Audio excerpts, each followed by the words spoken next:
Good morning, DJ and PK. It's 97.5 The Zone. Welcome in on a Tuesday morning.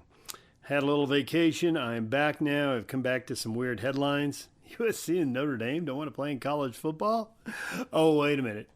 USC doesn't want to play. Notre Dame's okay with it. Man, Lincoln Riley, you're going to mess up everything.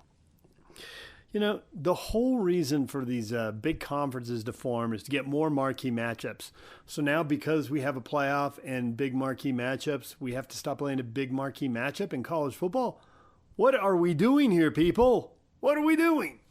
USC's running scared. That's what it is. USC, you can't beat Minnesota and Maryland. What does it matter? Just keep playing Notre Dame. It's worked for a century. I love it. A coach who's stringing together mediocre seasons at a powerhouse is saying, oh, you just have to get used to change. Shut up. Go back to your mansion in Palos Verdes. Good grief. This is horrible. Horrible.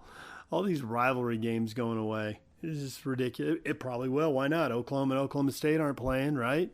Oklahoma didn't play Nebraska anymore. We can go down the list. Pitt and Penn State only play occasionally. This is on and on with these games. It's maddening. It is just maddening. At least Utah and BYU are playing again, right? All right. Well, we've also got basketball to get to today. Finally, a close game in the Western Conference Finals after a bunch of blowouts. 128-126. Oklahoma City wins in Minnesota. They go up 3-1. Really hard to believe they're not going to close this series out now. They look like the better team. And this is really the kind of game, this game is the reason people doubted Oklahoma City. You really couldn't doubt their star. He looked really good. He just won the MVP. Obviously, people believe in him. Or it would have been really easy to give the MVP to Jokic because he had a great year. He had an awesome year. But two people had awesome years. Only one person can win the trophy. So SGA gets it. And you can't really doubt their depth. They leaned on their depth all year long. But the one thing we could say is in the playoffs, can they win tight games? They didn't play that many in the regular season. They were mauling people. And even if you do win them in the regular season, it's not the same as the playoffs. And, can you win a tight game on the road when everything's against you? And the answer is yes. A big fourth quarter. They shot the ball really well. They defended the other team's star really well, limited him Ant-Man to 13 shots, 5 of 13. Wow. And it's not like Julius Randle picked up the slack. So the people who picked up the slack were on the bench. I thought Minnesota's bench was brilliant.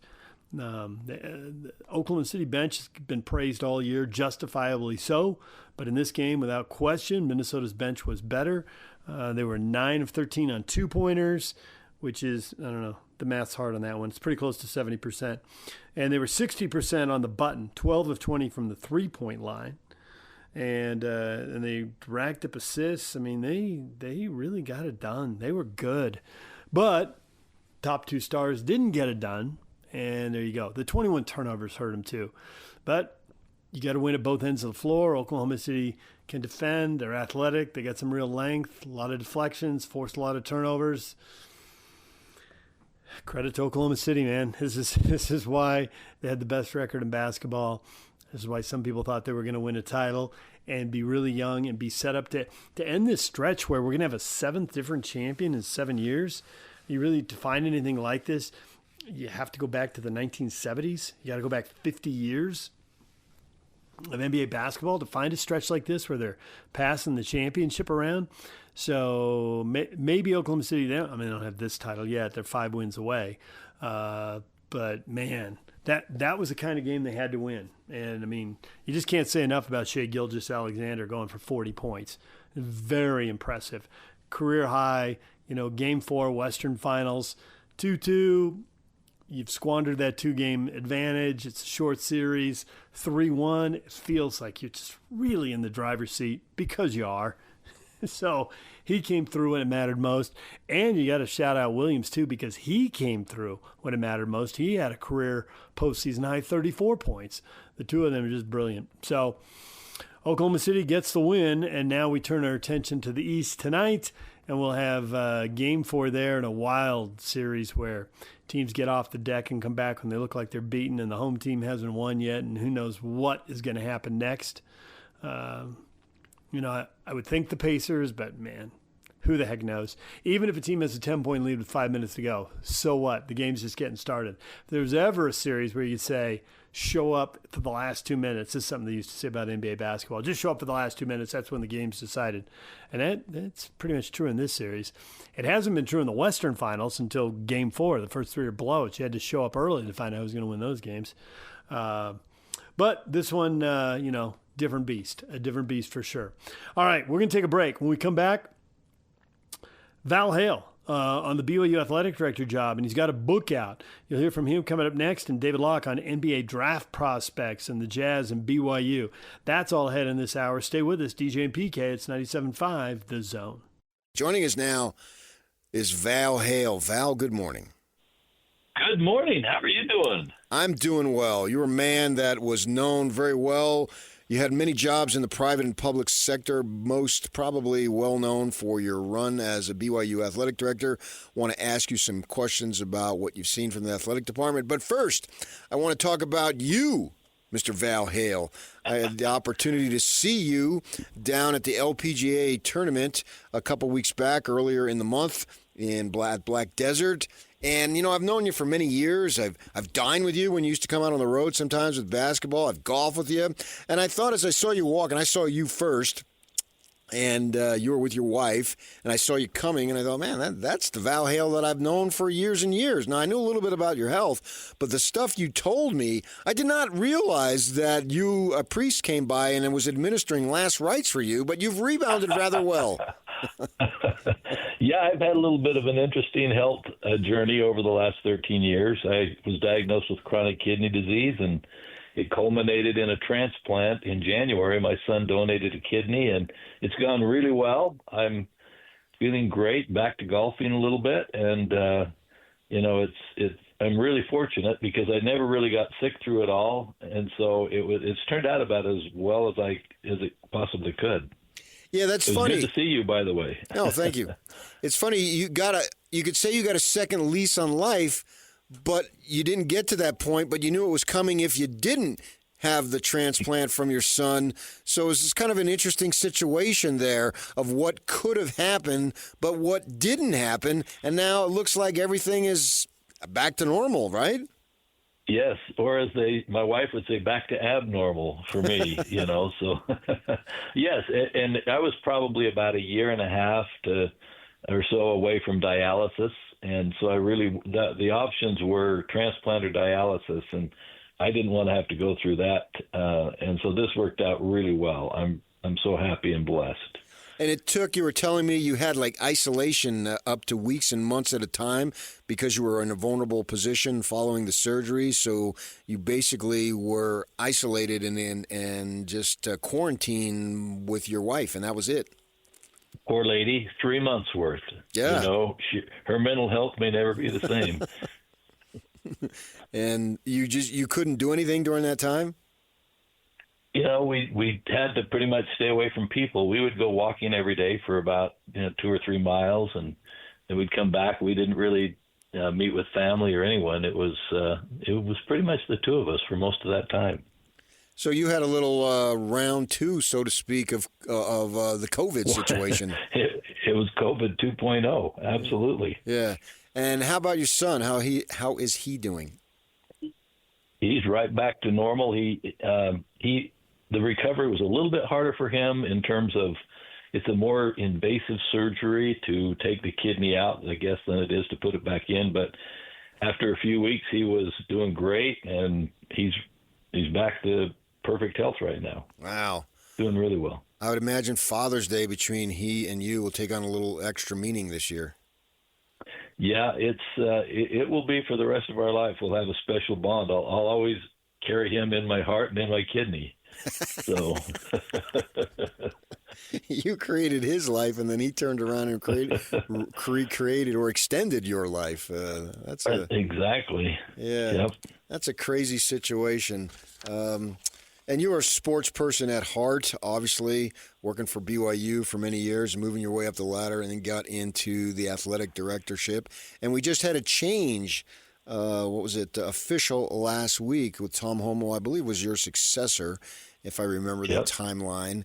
And That's now correct. Brian Santiago was working in the athletic department when you were athletic director, if I remember all that correctly. So you probably had some interaction with Brian. And, I did too. He came with Steve Cleveland.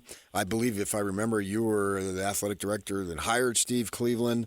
And so he brought. That was actually Oh, Rondo. was it Rondo? Yeah. Okay. Yeah. You were then promoted and worked with these guys. Brian's a feisty guy, and, he's tried to show a softer side. I get that. I respect that of what he's trying to do to show people he can mature, because I don't think that someone should be judged by one or two isolated instances, and nor do I think they should be judged when they're 55 on how they behaved at 30, as long as, you weren't breaking the law in any of that, and no one is accusing Brian of doing that. But he does have a fiery nature, and he's learned how to control it and all that stuff. I mean, I've been around him enough. I've known him for I've known him for almost 30 years. But I do also know that, he's matured, and he worked his butt off to be in the position to succeed Tom Homo, and got the job. So I'm happy for him. What's your assessment of the situation? Well, I was the one that hired Brian in athletic administration. So he had been working, as you said, with Steve Cleveland as director of basketball operations, and Pete Whitbeck, who had been associate AD for 30 years, and pretty much ran all of the events. And he was the guy, as Rondo Feldberg would say, who wore the black hat in the department. Every athletic director, Rondo said, and I tend to agree, needs someone who can tell people no, do some of the, the dirty work, the things that have to be done that aren't so pleasant sometimes. And Pete wore that hat well. And when he was getting ready to retire, I looked around to see who could come in and do a lot of those things. And Brian obviously had shown that he could do some really amazing things working with Steve Cleveland. He was very thorough, and so I brought him on board. And the one thing that Brian does extremely well is get things done. He can, give him a task, and he would find a way to get it done. And he worked all hours of the day and night. He was, you said he's very competitive. Feisty was a good word that you used. He was that way when he played basketball. I remember going down to a basketball game at Fresno State when they were playing BYU, and he was knocking down threes and, getting in the face of the BYU guys. I mean, that's just when he's on the court, when he's in a competitive situation, that's how he is. And that's both good and bad, I guess, but that's what Brian is. And, there's been some negative criticism of Brian, and I'm sure that the people who hired him, Shane Reese and Keith Warkink, they heard some of that criticism.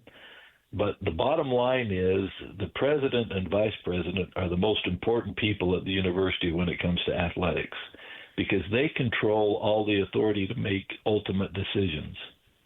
The athletic director, pretty much has the authority to set the vision and the culture and everything else and make some decisions at the department level. But any significant decisions ultimately go to the vice president and the president, and then even the board of trustees. And so President Reese and Keith Warkink had to choose someone that they trusted with the program, someone who who they could work with. And that was ultimately the most important thing. And after interviewing what they said was 50 candidates, they chose Brian Santiago. I'm sure they knew, they had heard some of this negative stuff out there about Brian. And I'm almost positive they just sat down with Brian and said, Brian, we're going to hire you, but, this is what we've heard as we've been out and talked to people. This is what you're going to need to work on. This is something where you need to really work on and try to improve yourself in these areas. And that's totally to be expected, and I'm sure that's what they did. And so I'm sure Brian will try to be, a little softer where he can in dealing with people. The other thing he can do is make sure his right-hand man, has some of the strengths that he may not have. that's really a good leader does that, and I think that that's something Brian will look to do. I think Brian's going to be fine. I think he's going to do a great job, and I liked working with him. Sometimes, when he got things done, I didn't ask him how he did it. I just said, Brian, go do this. Good job. You got it done, Yeah, that's good. Val Hale, former BYU athletic director. You talk about the president and the vice president being above and having more authority than the athletic director. Well, part of leadership, I think, is certainly you would consult with the people below you, but sometimes you may also do what they say because you believe in them, in their ability and in their judgment. Do you think that that's going to be the case here, that even though there's two above Brian, that when he comes to them with a recommendation, there might be times, or maybe many times, that they simply say, okay, that's what we will do? Absolutely. I think that's what good leaders do. I mean, they're hiring the guy that they trust, and now they will lean on him to bring them recommendations. And unless they have strong feelings otherwise, I think they would be wise to generally accept the recommendations. And then it's up to them, and this is the key role they play, it's up to them to then go convince the Board of Trustees. So, for instance, the last few years in college athletics, as you know, have been crazy. Yep. Can you imagine the president going up to the Board of Trustees and say, now we're going to pay 18-year-olds $7 million. Are you okay with that? I mean, I would have loved to be in the room to hear that conversation, but obviously they were successful in persuading them that, yeah, this is something that's going to benefit BYU. And I think Shane Reese, we've had some great athletic fans as presidents, and Shane Reese is probably right at the top of the list. That guy, you can tell, he bleeds blue, he loves athletics, and he will advocate for BYU sports as much as anyone. And it really is one of his primary responsibilities to take Brian's recommendations, vet them, and then maybe even improve on them, and then take them to the Board of Trustees and say, this is where we need to go. This is a facility we need to build. This is something we need to consider we haven't done before. And that's a really important role. And I think Shane Reese does a great job and will do a great job in that regard. Val Hale joining us. Yeah, I also heard that President Reese might listen to a certain morning sports talk show host that's been around for a while. That's dangerous right there. I'm not sure. I don't know that I'd advocate that. That's for sure. It's okay for the average fan, but I tell people who are in the business, yeah, don't bother with that. You might get yourself upset.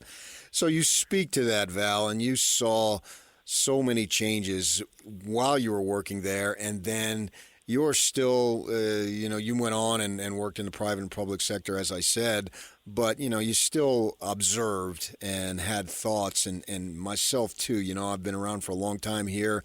I got to know many BYU coaches in many different sports. They would tell me stuff.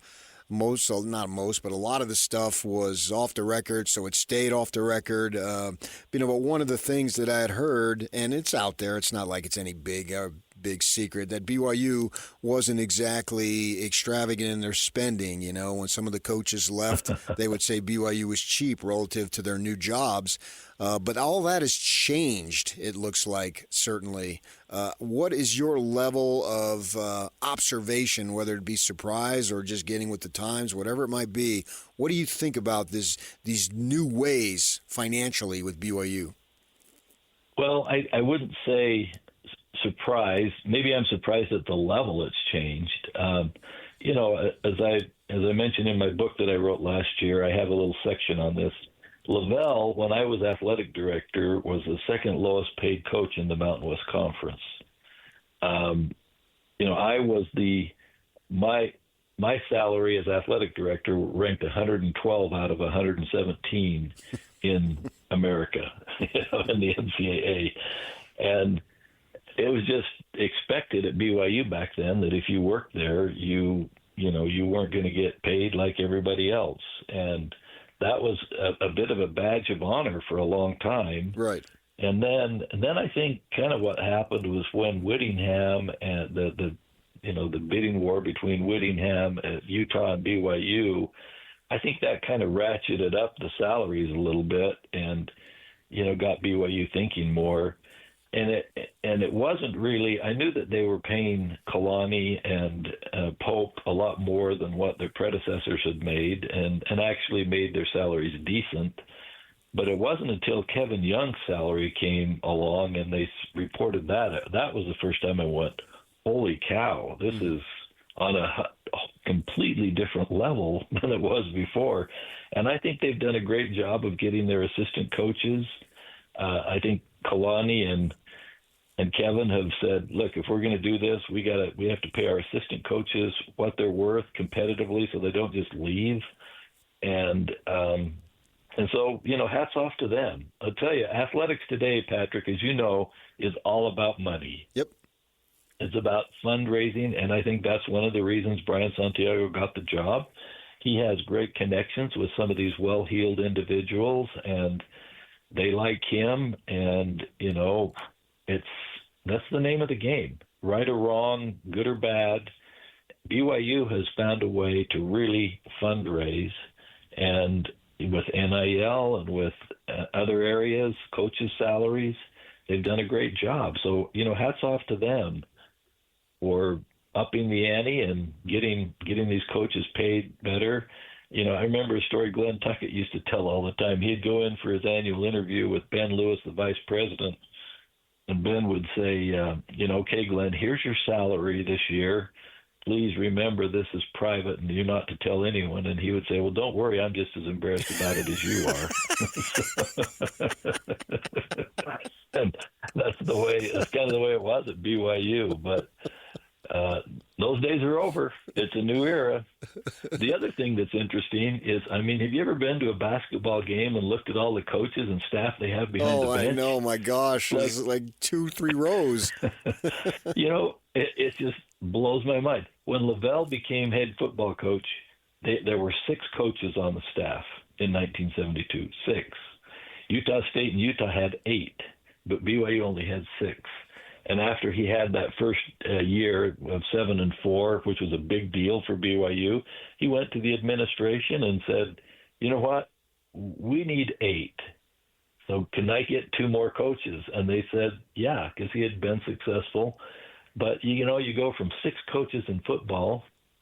I don't know how many they have on the staff now, but it's a whole lot more than that. And then you do the same thing in basketball. It used to be you'd have, the head coach and 2 assistants, and that was pretty much it. Yeah. So the world has changed. It's absolutely changed in the last, 25 years. It's crazy. You spoke of the book. What's its title and how is it available? It's called Out of the Blue, an insider's look at the rise of BYU athletics. And it's really a story of my journey through the athletic department. Pretty much covers the period Lavelle, early 70s through 2004. And, I think it's been well received. It's available at Deseret Book, Amazon.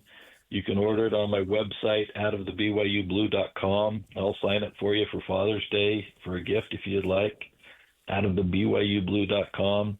And, I got it out before Christmas because I knew this transplant was coming, and it did quite well.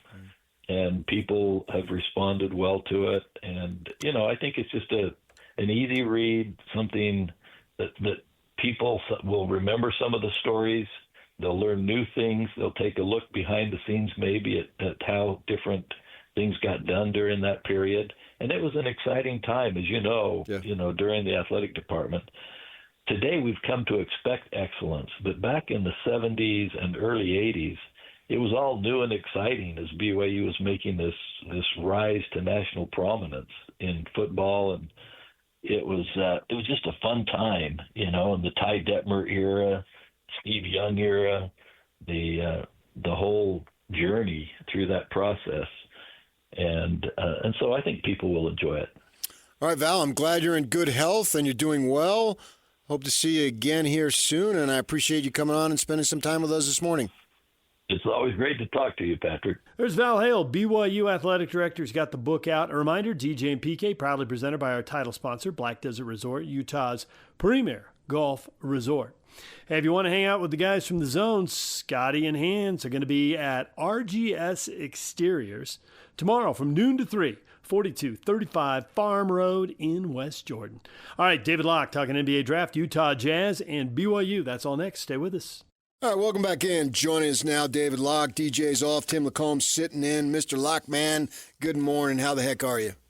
Well, it's better now because I'm talking to Patrick Kinahan. That means it's a complete week. Things don't get much better than that. And I'm not going to comment on whether I think that Tim Lacombe is an upgrade from the great David James or not. But it's awfully nice to talk to Tim Lacombe also. How are you, Timmy? What's up, my friend? I was just talking about the detail with which DJ goes into on stories. I'm not quite that detailed, but we're having a good time. So I actually need to know something. Okay. Because I'm gonna reveal the hidden secret of my interviews. Okay. So the reason I usually come on the show is because Patrick Kinahan can have breakfast throughout the morning because DJ never shuts up and he tells a long story. And so PK can just eat during the show. It's not a problem. But my role is so that DJ can have breakfast. Oh, there you go. I come on the show, talk for so long every single time that then DJ can have breakfast. So I need to know, Timmy, have you had breakfast yet today? I've got my Diet Coke right here, but more importantly, I'm just excited. I haven't heard your voice on the air for a while, so this is comfortable. I got headphones on, Diet Coke to my left, and you in my ears. Okay, I do a podcast every day if you really miss me, but that's okay. No, I'm saying to be able to interact. You can't talk back to me there. I've been wanting to text you. Have you watched Trey Johnson? I have. And what do you think? I'm kind of in. I am kind of in too. Me too. Yeah, I really like him. What's not to like, right? Yeah, and I don't actually understand the criticisms. That's what I really like. What are they? What have you heard? So the criticisms are obviously doesn't play defense because he's 18 years old. Okay, great. I have yet to there's right. Who has? Right. Why would he? Right. then he's a ball hog, but I don't see that at all. And then he doesn't get to the rim. And frankly, I kind of see that a little bit, but boy, his teammates suck. Yeah, spacing was not a thing, right? Right. Yeah. And so I see him get to the rim when he can. And I've seen him finish both right and left. And then I'd be curious your thoughts on this one, Tim, because sometimes I think an individual play can overly excite me. So there's a play. Oh, shoot, what game? I've watched 5 games. Maybe against UConn. Did they play UConn? Yeah, because I think I was watching Liam McNally also. So he grabs a rebound, which he doesn't do very often. Again, though, I don't think that's him. I think that's their system. And he takes 2 dribbles out and throws an underhand, right-hand, bowling ball, motion pass to a streaking big man 45 feet up the floor and hits him on the spot. Pistol Pete. And to me, right, but to me, to me that just tells me, 1, that he thought about it, 2, that he had enough confidence, his mind was oh, I'll just do it this way. I think those plays matter. Am I overplaying that? Because it's not to me that it's a highlight. It's that there's a uniqueness to what your skill set has to be that you actually did that. Well, and that's what we look for and see on a nightly basis in the league, are guys doing those types of things. And I think one of the harder things to do, like you said, is to watching Isaiah Collier's film last year, for instance. I had in my mind, based on looking at numbers, knowing USC that year being a disappointment, I went in with this idea that, okay, he can't shoot, can't do this, can't do that. And I watched the film, and the stuff stood out to me that you just talked about. This is not all done in a vacuum. And you're trying to translate with impeccable spacing, with elite athletes around him running the floor. What kind of plays can this guy make? And I think you've hit that one on the head. He's low on steals, rebounds, and some of those, so it just looks like he's just shooting. But I also thought that they were pretty on the offensive glass. He never crashed; he always went back. And on the defensive glass, I wasn't sure where he was supposed to be getting his rebounds. So do you you buy that as a criticism? Yeah, I mean, but you could say that about so many guys. Again, I think at this stage you're looking for somebody that can. I mean, I love the fact that he can light it up. He led the SEC in scoring, and his length. He's 6'6", 6'6", but like a 6'10" wingspan with the afro. Right. With the wing. No, I said wingspan. Oh, okay. This isn't Fletch. Okay. Bradley Beal. What, comp? Yeah. What do you think, Tim? He's not that big, is he? Who? Are you saying that's how he plays? Beal or Johnson isn't that big? Is Beal as big as Johnson? I don't think so. I thought so. I thought they measured pretty close to the same. Who he kind of reminds me of is a Cam Thomas. Well, so that's the criticism on him, right? Right. I think Cam Thomas is thicker. Yeah, he's thicker. I'm just saying the ability to score the ball. I mean, there's lots of parts of Cam Thomas's game I like, and again, part of his deal is he's damned by his situation. Right. Yeah, we're going to criticize Cam Thomas for being too much of a ball hog on a terrible team and score 25 a game. Right. Like, okay. Like, I just don't think there's that many guys that can score 25 a game. I think this kid can score 25 a game. Right. He'll score 20 a game. Which is really hard to do. You think he'll score 20 a game? When? Third year in the league. Maybe second. Maybe first if he's drafted by the Jazz. Well, they got to take him then. Like if he plays for us next year and various roster changes happen, we'll score 95 points every game. Promise.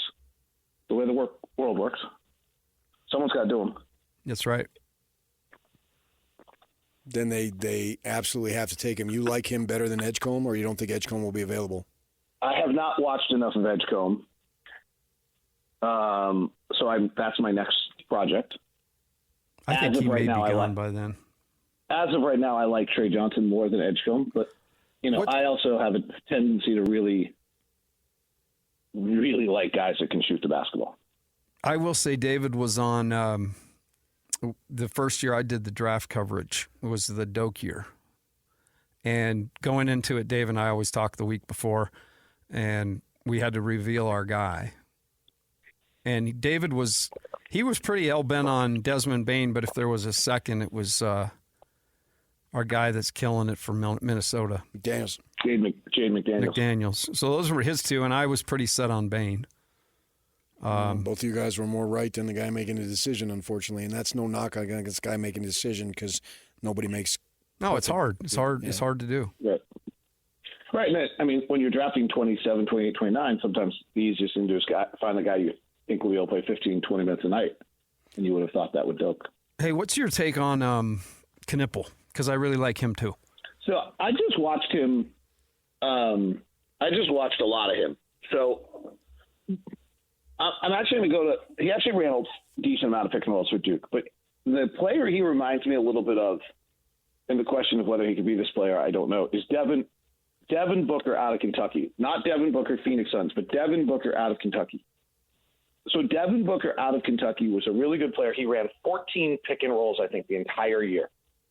So you had to project everything about Devin Booker as though he was going to do something totally different than what he did in college. So in my opinion, if Knipple's going to be really good, he's going to have to be probably one of your primary ball handlers, be running pick and roll at 6'6", seeing the floor, and doing all that kind of stuff. And with Cooper Flagg and Proctor and everyone else, he didn't get to do that. He actually ran, I think, about 70, so it's not as severe as Devin Booker's situation. But that's what I see on Knipple is, okay, yeah, I got he can shoot it. I'm not sure I bought his drive game is he comes to 2 feet, he pump fakes you, moves you around, and then puts the ball off the glass usually to score. I'm not convinced that's still going to work, so I think I'm a little nervous he can become very perimeter focused, and I don't know that I think he can play a pick and roll game where he's getting on top of the cup. And then the second question I have on him, best shooter in the draft, right? I mean, that's just I'd push back a little bit on that. He shot 40% from 3, and Johnson shot 39.7, and Johnson clearly had to be much more of a defensive focus by the opposition than Knipple was. Yeah, I think that's the thing on Trey Johnson that jumps out to me more than anything else. And I watched I think I've watched 5 Trey Johnson games. One of them was super early, 2 Oklahoma-Texas games, the Connecticut game, and they played Georgia. I watched that, but I can't remember what game, that other game.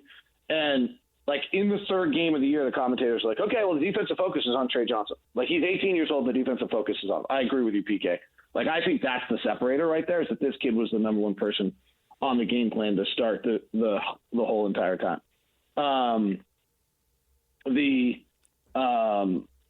The other one on Knippel is I did in every game I watched of Duke, which is 3, I saw him get beat at some point super badly on a dribble move, something of that sort. He generally seemed fine defensively, but they had also had Malowich and Cooper Flagg behind him. Right. And so I'm a little wondering what happens to him on an NBA floor with a little bit more space, of whether or not he gets exposed defensively.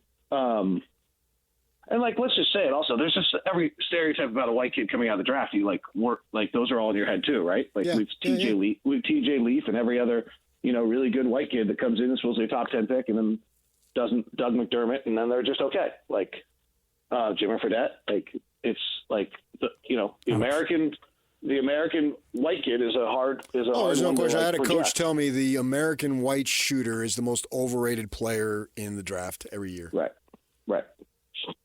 I got a name for you too. By the way, I don't love the 6'6" or 6'5", 6'6" wingspan either. Yeah, right. That coupled with the struggle to move your feet is not a good combo. Yeah. I don't think I could do. I think he'll be a fine. All right. So actually, let's just say this. This is the biggest problem I have in all draft analysis ever. In fact, I was literally just on the phone this week with Locked On NBA Big Board, which is our podcast for Locked On the draft. And I finally just told him, like, I can't handle this anymore. 50% of the players after the 8th, 9th pick of the draft don't make it. Let's stop talking about everyone's awesome. They are all awesome, but they're about to move from a world in which there's 300 Division I teams and so let's say there's 5 good players on every team. You're one of 1,500 and you're trying to move into the realm of being one of 200. Like, this is the steepest jump they'll take in their basketball career. And it's brutal and incredibly difficult. And guys throw up on themselves all the time doing it. So if we're talking about these guys honestly and saying there's a real chance that Con Knippel gets in the NBA and has no chance. That's the truth. That's not being critical or saying he's not very good. He's jumping from one of the top 1,500 players in Khalid, one of the top 2,000 to one of the top 200. It's a massive jump. Right? So, yeah. There's no bigger. When we talk, right? So there's a chance. Okay, let's go to Trey Johnson for a second. Here's the number that should concern you on Trey Johnson. He shot 40% from 3 in college. On the NYBL, isn't that what it's called? I think on the high school thing, He shot 34. Okay, which sample size is real? Because if Trey Johnson turns out to not be a 37, 38% three-point shooter, he doesn't do enough other things. Right? And it's so interesting. I think the point you made about, because I was listening on the way in, I was, fashionably late. The show started at 6. I was here at 8. But on my drive up, I listened to PK, and he was talking with a draft analyst from CBS.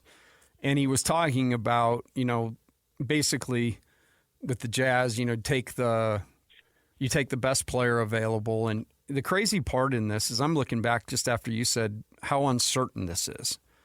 I just pulled up randomly the 2020 draft. And at number 2 in that draft, you have James Wiseman. Oh. But everybody thought he was amazing at this point. At 5, you have Okoro. Who you kind of, right? Can't shoot. At 6, you have Okonkwo. 7, Killian Hayes. Can't play at all. Out of the league. I'm skipping, you got Halliburton at 12. Halliburton at 12, that worked well. Neesmith at 14, which was another. That's working. That's another Ainge, right.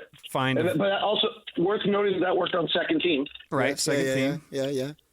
Pokachevsky was 17. That's a town in southern Idaho, isn't it? Numbers darling, by the way. Sadiq Bey, 19.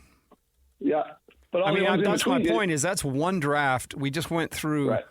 And there's a bunch of guys that 5 years removed, their names aren't even around. R.J. Hampton. I mean, right. It's crazy. Right, and that's the thing I think you have to be really honest about this draft analysis is like when you're sitting around talking about R.J. Hampton at that point, everyone talks about he's great. Okay, but it's more likely that these players we're talking about are not going to be rotation players. Top five, we're into a different realm. Those guys almost all end up playing. Like one out of, I think the rate on bust on top 5 players is 1 out of 10 bust. So every other year. That's wild. But hey, now let me just say this. This is, I think, the most important thing. A year ago, we were doing this, and I liked Cody Williams a lot. And Cody Williams just had arguably the worst NBA season maybe that a player's had in 20 years. I don't know that I've been as excited. Like you and I were when that thing fell, and we were both pretty darn. I'm with you guys. Right. DJ, I identified him in November. Right. So the only thing I would say that's very different about scouting this year and so like Tom Kniffel versus Cody Williams and some of these things. On Cody Williams, if you actually go back to our conversations a year ago, the true plays that I talked about the most on Cody Williams were actually both turnovers. They were both plays where he burst through 2 defenders, got through, and then was off balance and did something. One pass went up into the third row, and the other one he threw a wild. That draft was so poor that you were literally scouring for little tiny flashes of pieces that makes you think that maybe they'd be okay one day. Right? So I literally watched Cody Williams and saw those 2. Those were unique to most players I saw in this draft because most guys couldn't shoot, couldn't do a bunch of other things, were so glaring. Watching this year is totally different than that. The kid Will Riley out of Illinois might be really good. We get him at 21 of these right. Danny Wolf out of Michigan is interesting. I would actually, to the Jazz credit, I think he's Kyle Filipowski light, and he's going to go 17 in this draft and flip, went 32. And I think Kyle Filipowski's better than Danny Wolf. Danny Wolf's really interesting, though. He's a 7-footer that can handle. He can do all sorts of really interesting things. He has no verticality. He can't stretch out. He might not be able to play at all by the time he gets to the league because he can't defend and he can't do various things. He's really a 3 in a body that's going to make him try to play a 4 or 5, and he might not be able to do it, which is exactly what Filipowski is. But so I would just say this draft is so much better when I watch players like Liam McNelly out of Connecticut. But there's more there than most of the guys I watched last year. This draft is just so much better. Well, I'm going to still hold the Jazz accountable because they went all these trades with the picks and they lost on purpose to get these picks. So now they've got to come through, even if the draft picks aren't that good historically. It doesn't matter. The Jazz still need to get good players because that's the way they've chosen to rebuild. Yeah, no, there's no question. I mean, that I'm not right. And you've got to. You're going to probably have 3 top 5 range picks here coming up in the next 3 years. You got to hit on 2 of them. Okay. You don't have a choice. You have to hit. You have to hit on 2 of them. Yeah, I agree. And so this is the first one. Timmy, what's your quick thought on Edgecombe? You probably watched him more than I have. I really like his burst. The game that I watched him live in Provo against BYU, and just the way he moves, his ability to. Create his own shot. He's got good vision, good IQ. I like him, if anything, maybe a teeny bit small. I'm a little bit nervous about smaller guards nowadays. But I like what I see from a skill standpoint and also from just a basketball feel standpoint. What is he, a 1 or a 2? I think or does it not matter? I don't think it matters. He kind of shared duty with the guy at Baylor, Robert Wright, the third. It's not a Cougar. Yeah. So they kind of. He. By the way, I hope the other Cougars don't want the ball. Robert likes to shoot. The Bantam might. I don't know. I'm just Saunders might. I don't know. Maybe. Woo. It's he gets. Watch 3 Baylor games. So it's woo. Yeah. But he can shoot. Yes, very good player. Coach Rose used to tell me I would bring a guy to him and he'd say, Timmy, can he shoot? And I would say, yeah, coach, he can shoot. And he said, okay, everybody can shoot. Can he make? Is he a maker, not a shooter? I want a maker. Right. Wright's a maker. Yeah, Wright's a maker. David, this has been fun. Thank you. Yeah. All right, wait a sec. Victor Oladipo He's not draftable. I think he's on the outside. on VJ Edgecombe. Yeah, there's some that's a good call. Okay. All right. Hey, we appreciate it. We'll talk to you next week, okay? See you guys. There's David Locke. When we come back, what is trending? The headlines are next. It's time to get your morning started with the news you need to know. News update. This is what's trending with DJ and PK. Hashtag NBA. Working the angle right on Randall. Pulls up and fires an angle right three-pointer that's right between the eyes. Cha-ching, his second money ball. 17 now for Shea. Thunder by 9 again, 60-51.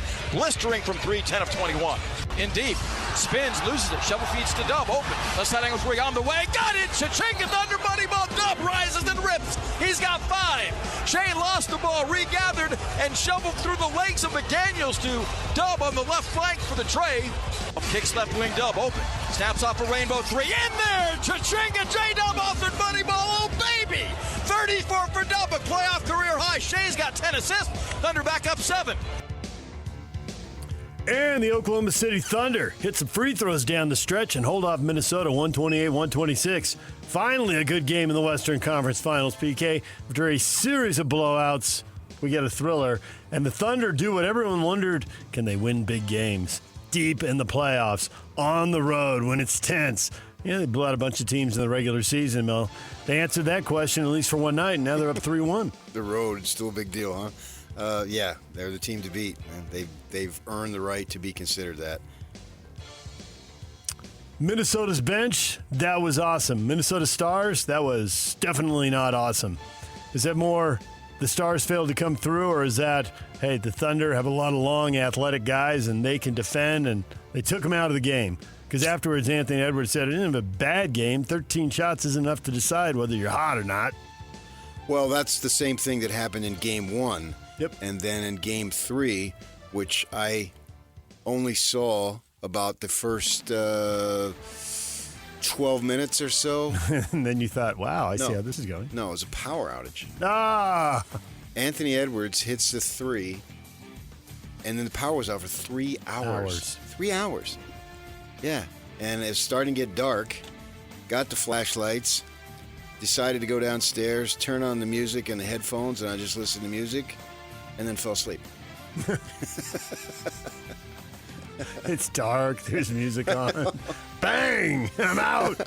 And I woke up later saying, my wife texted me upstairs, yeah, I'm just going to go to bed. And then I woke up to my neighbor, hey, the power's back on. But, I mean, everything was off. I didn't try to turn on anything downstairs. Yeah. So, it was about 10:30 when it came on. So I missed the entire game. And the first thing I did was check the score and saw it was a blowout. But, yeah, he's got to force the issue, you know. He's 23 years old, so I'm certainly not going to write him off by any stretch. I just think that right now the Thunder is a better team, and they're able to show it. This Williams kid, the 12th pick out of Santa Clara, is – go back and look at some of the best 12 picks in the last 20 years. He's got to be right there. Career playoff best 34 points. He and Shea Gilgeous-Alexander both coming up big when the team needed them. And I'm watching the game on the television, obviously, right down at the end, and the body language he was displaying was just, I got this, man. I am the man here. He's the MVP, but I'm right there, and I can make these big shots. And just looking at his face when he'd hit them, very, very impressive, man. If he's your second option, you are really onto something, and clearly he is. And they are. And Holmgren, too. You know, he made a bunch of big plays. This team is dangerous, man. And when you look at it from that perspective, they're basically just getting started. One of the big stories this year has been how deep the Thunder are, how many players they can play, and how many of those guys can have a major impact. This was a game where the Minnesota bench outscored the Thunder bench. Really, really good stuff from the Minnesota bench, and yet they don't capitalize on it. They were 9 of 13 on 2-pointers. They were 12 of 20, 60% on the 3-pointers. They were a perfect 10 for 10 at the free throw line. They had a bunch of assists. They did it all, and it wasn't enough. So, ride your stars, and the Thunder did. Tonight, the Knicks and the Pacers. This is one you just have to watch the last 12 minutes because it doesn't matter who has a 20-point lead and doesn't matter who's up by 8 with 4 minutes to go. If this series continues as is, it'll go down in one of the greatest, most perplexing series of all time. This has just been incredible. I'm going to root for the Knicks. I want to see a long series. I mean, I don't really care, but I want to see a long series for entertainment's sake. And it'd be cool to have a 2-2, and then the pressure really gets mounted on both clubs. Yep. Yeah, if the Pacers do this and get to 3-1, it's hard to believe they won't finish it. Although this series has an element of unpredictability that keeps you locked in. Yeah, I mean, anybody who's up 3-1, you think they think they're got going a to do significant advantage. Pacers announced that John Halliburton, Tyrese's dad, will be allowed to attend games. He had the confrontation with Giannis Antetokounmpo on the court, has been banned from attending games. They're not going to have him sitting courtside. He's going to be in a suite, a safe distance away, but he will be back in the arena. DJ and PK. Hashtag NFL. Pittsburgh Steelers still awaiting a final decision from Aaron Rodgers. Will he play or not? To the surprise of pretty much no one, the team has Kirk Cousins as their backup plan. The Falcons quarterback signed in Atlanta, but then Michael Penix Jr. takes over late in the year, and Cousins thought to be available for a trade if somebody wants him, and maybe the Steelers are going to end up wanting him. Or maybe Aaron Rodgers will come in at the last second. Why sign and have to do all the off-season stuff, right, PK? If you want to go to Egypt or Darkness or wherever you might want to go. His vacation plans became a thing with the Jets. Where'd you pick that? Isn't that where he went last year? He went somewhere. No clue what Aaron Rodgers does in the offseason. Yeah. He went somewhere. He went on some trip a long way away. Well, they all do. You got money and time. Why not? Well, he went during one of their off-season deals, and then it turned into a thing. So maybe he's waiting that out, or we'll see.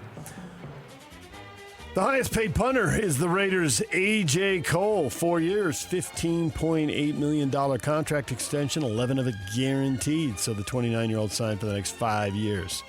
Good money if you can punt. DJ and PK. Hashtag college football. SEC Commissioner Greg Sankey speaking on the future of the college football playoff, saying his league, quote, is not committed to any particular format. The expectation is the playoff field is going to 16. There's been some speculation they might be including play-in games for the bottom 4 teams and buys or even double buys for some of the top teams. What will it look like? Well, I think the big story there is he's miffed that he was lectured by the Big 12 and ACC. Mm-hmm. Is he going to do what's best for his league, or is he going to do what's best for the future of college football? Well, he thinks that's one and the same. And he quickly pivoted to the old, we were fine with the 4-team playoff, and we would have had 2 of the 4 bids and gotten half the money. Well, the big thing is for next year, is the buys, and ASU and Boise got the buys, so the Big 10 and SEC were in uproar. I heard some people say, well, Ohio State should have got a bye. Finishing 4th in your league and you deserve to bye? With 2 losses. And come on. Indiana over ASU, for that matter? What was their strength of schedule? They beat nobody. They beat nobody and nobody and nobody. Right. But because it's in the Big 10? Which Sankey pointed out without mentioning the schools, but he did talk about teams that got in by beating nobody, teams that got in with 3 losses, and it looked like he was talking about SMU at that point. SMU had 3 losses.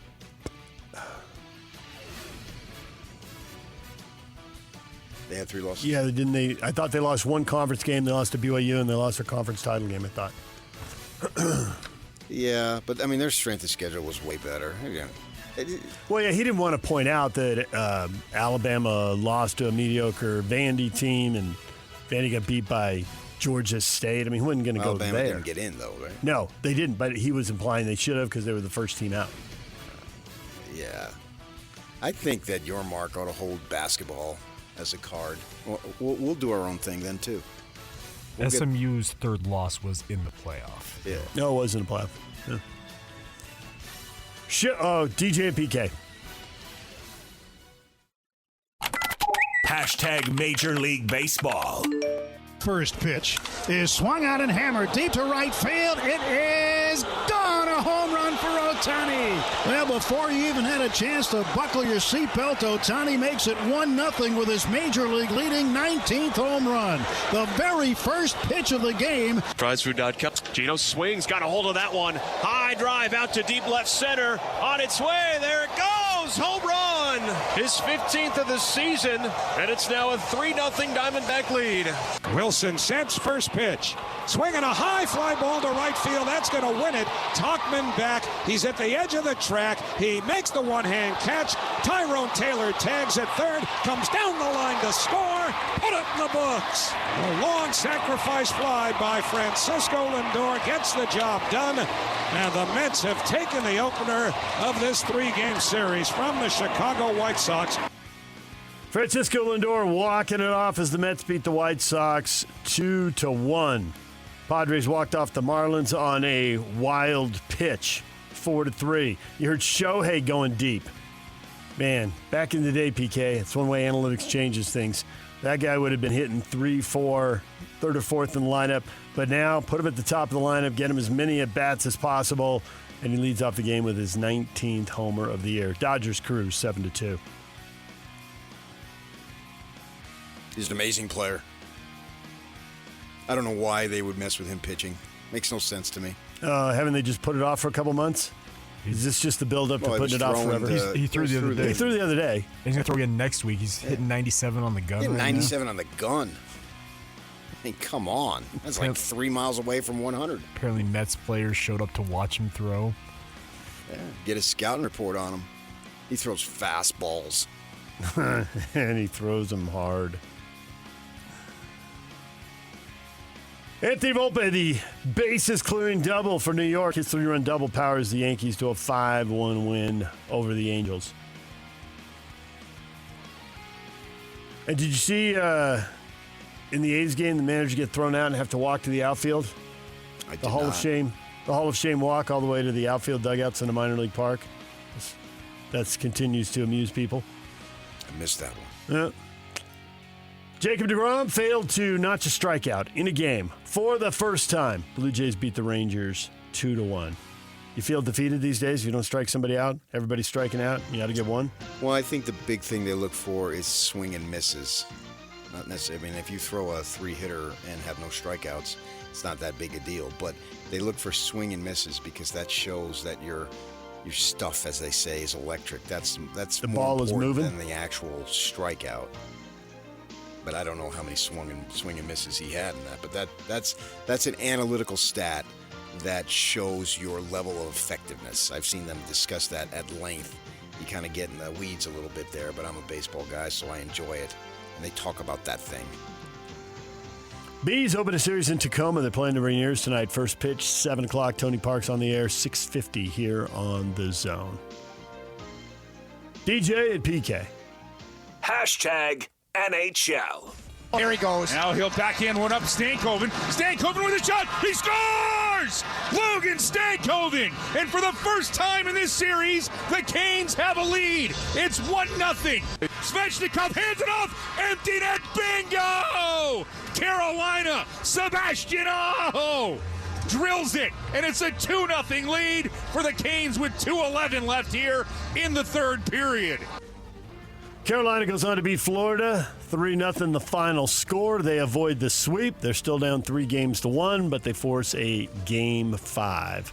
The West is also going into a Game 4 here. Dallas looking to avoid going down 3-1. They trail the Oilers 2-1, and they will play tonight, 6 o'clock on ESPN. Team USA wins the Ice Hockey World Championship. First time in 92 years. They beat Switzerland in overtime, 1-0. Yeah, I was conflicted there. You know, my father-in-law was born and raised in Switzerland. If I would have played hockey, I would have been able to get Switzerland citizenship. You could have been in that game. The Gordie Howe of international soccer, of international hockey. Yeah, see, so it always comes back to soccer with you. Man, get over it, guys. What is Trending is brought to you by Shamrock Plumbing. There's no job or too big or too small. Get the personal touch with Shamrock Plumbing. David Smoak, host of on 365 Sports in Waco, Texas, will bring his infectious energy at 9 o'clock. Steve Cleveland, former BYU basketball coach, joins us right after the break. Stay with us, DJ and PK. It's 97.5 The Zone. Hey, bro. You hear us every day with our crazy opinions. Hey, what you doing? Well, now it's time to hear from you. Hey, great show. Download the KSL Sports app and fire off your thoughts with the call-in tab on the bottom of your screen. Your show is fantastic. It's the one that captivates me the most. You can tell PK to stop singing. G-Bang! G-Bang! Let Jake and Ben know what you really think of the Jazz. Woo! Tell Hans and Scotty about your favorite barbecue spot or what color of tie JJ should be wearing on TV. The best entries will be played on the air. Download the KSL Sports app now and hit the call-in button to let your voice be heard. I think you guys do an incredible job. This is 97.5, the KSL Sports Zone. Steve, there's been a big story out here over the last few days about BYU. The honor code's back in the headlines. Jake Retzlaff is back in the headlines. And I think this has been discussed at length. But I'm curious, as someone who coached at BYU and was in the middle of this, sometimes there's stuff the public knows and stuff the media knows, and sometimes there's stuff they don't. I wonder if you have any perspective to add to this, or if you think the public discussion largely seems pretty informed on what's being talked about on campus right now. You know, I've had obviously a variety of experiences through this, from being at BYU and being away from BYU, and you know, it's interesting. Things have evolved at BYU, and I don't know how much detail I can get in, because I certainly don't want to. But I know that I had a young man that had an honor code situation. I'm not going to throw names out there. I'm just not going to do that. But it was difficult, because at that time, that you're talking about 1997, 98. The honor code is kind of completely changed in terms of how that's evolved. It's a really difficult situation. I can't speak too much to the past, other than the fact that I had to deal with that with some young men.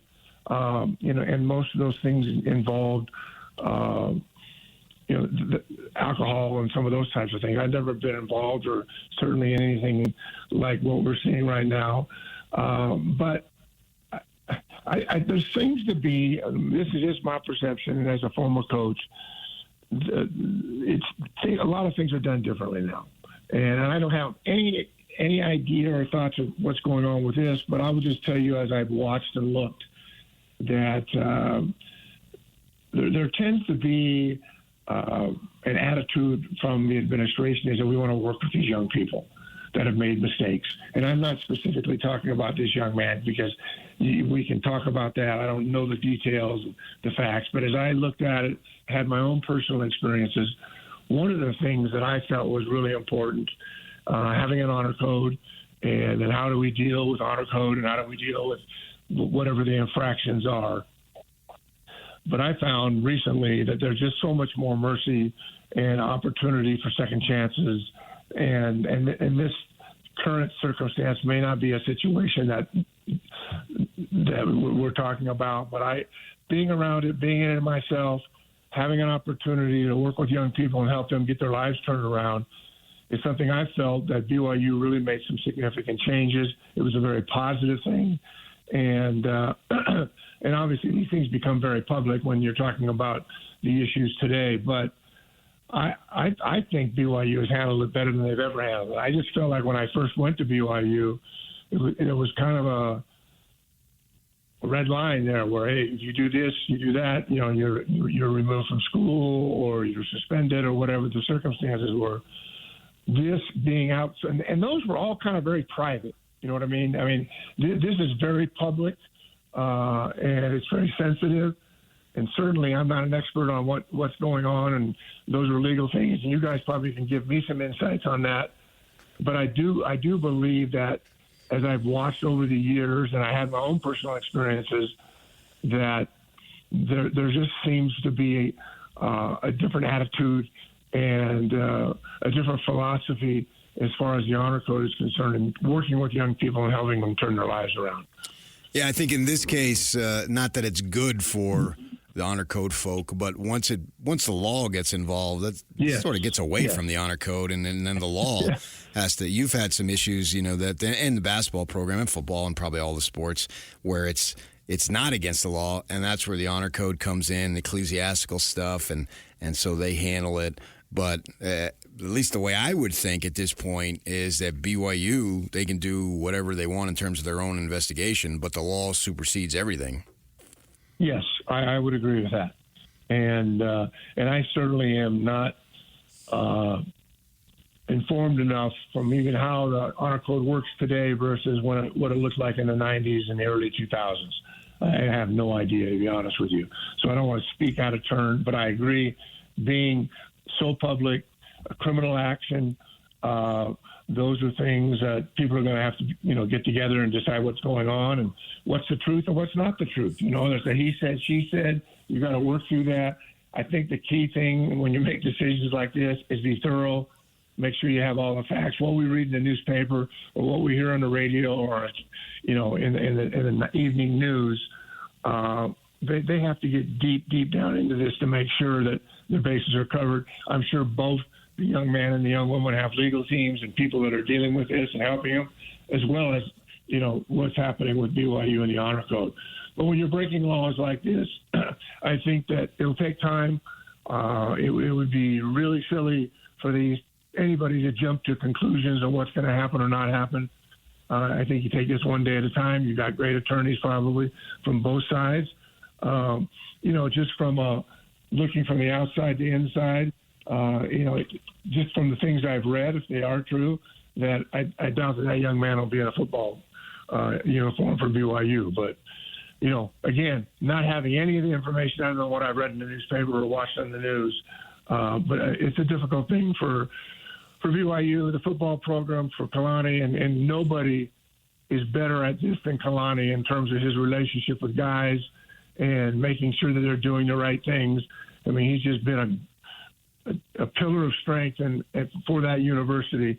So I think between Kalani and, Brian Santiago and all the people that might be involved in this, the league teams, it'll be handled appropriately. It's just really unfortunate to have to kind of deal with this type of thing. It's just really tough. Kind of gave me an ache in my gut, to be honest with you, when you hear about these things and when you don't have maybe all the truth. But it's not good for the perception of any institution, families, or any other circumstances. And it's not a criminal case. It's a civil case, which reportedly isn't going to be resolved anytime soon.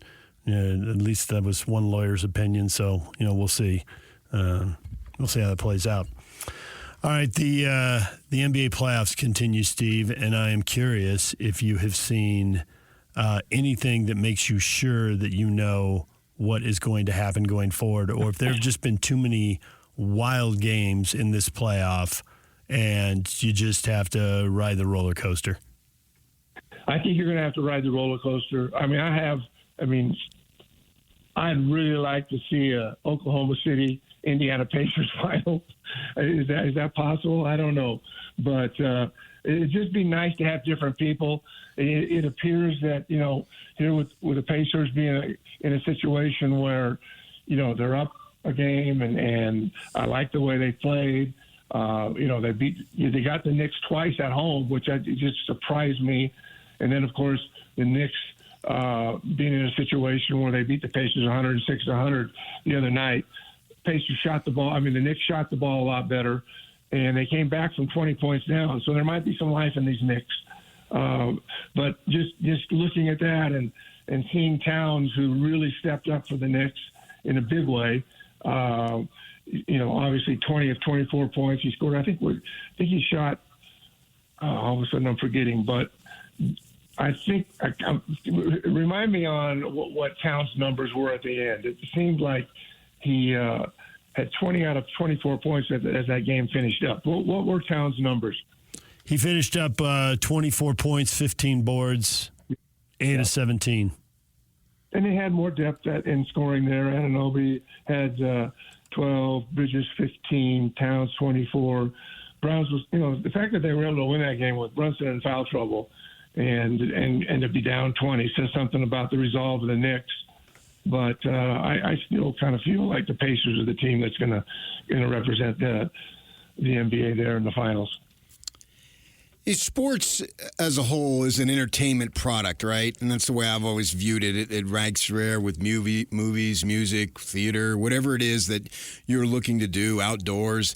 It's a form of entertainment. And I think what the leagues have done very well is they've adapted the rules when you always have these smart people that are looking for advantages and basically loopholes within the rules, and then they try to take advantage of them, and then it becomes stale and fans don't like it. And where I'm going with this is they're saying a lot of SGA as far as him baiting to get fouls and going to the line, and he says, well, wait a second here.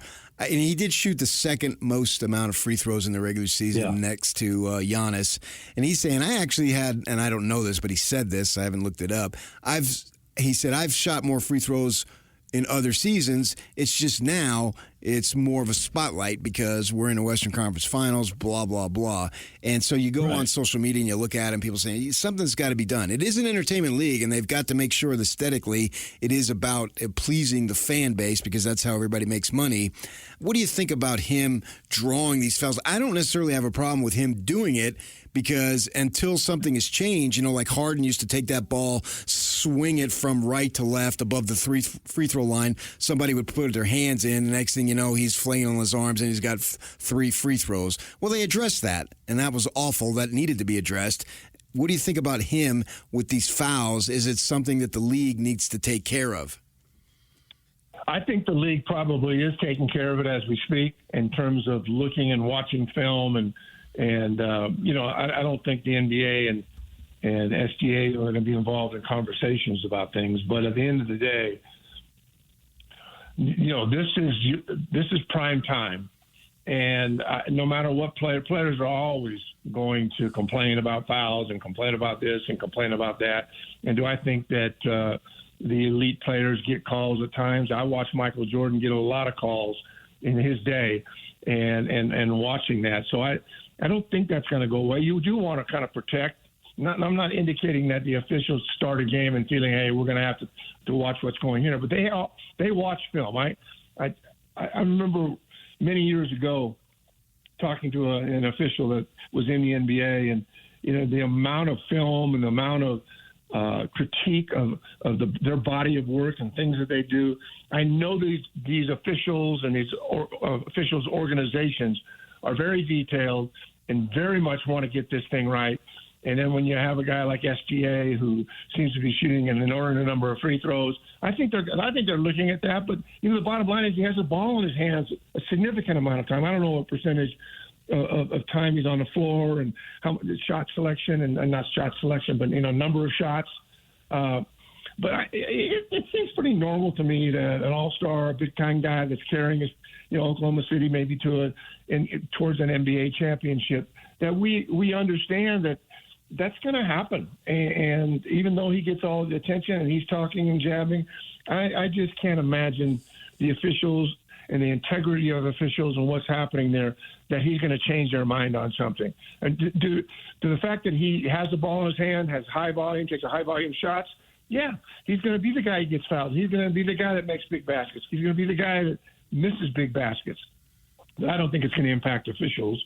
I think it does exist. And but I think as you look at the playoffs here, there's so much scrutiny right now. As you watch those games, there's replay after replay after replay.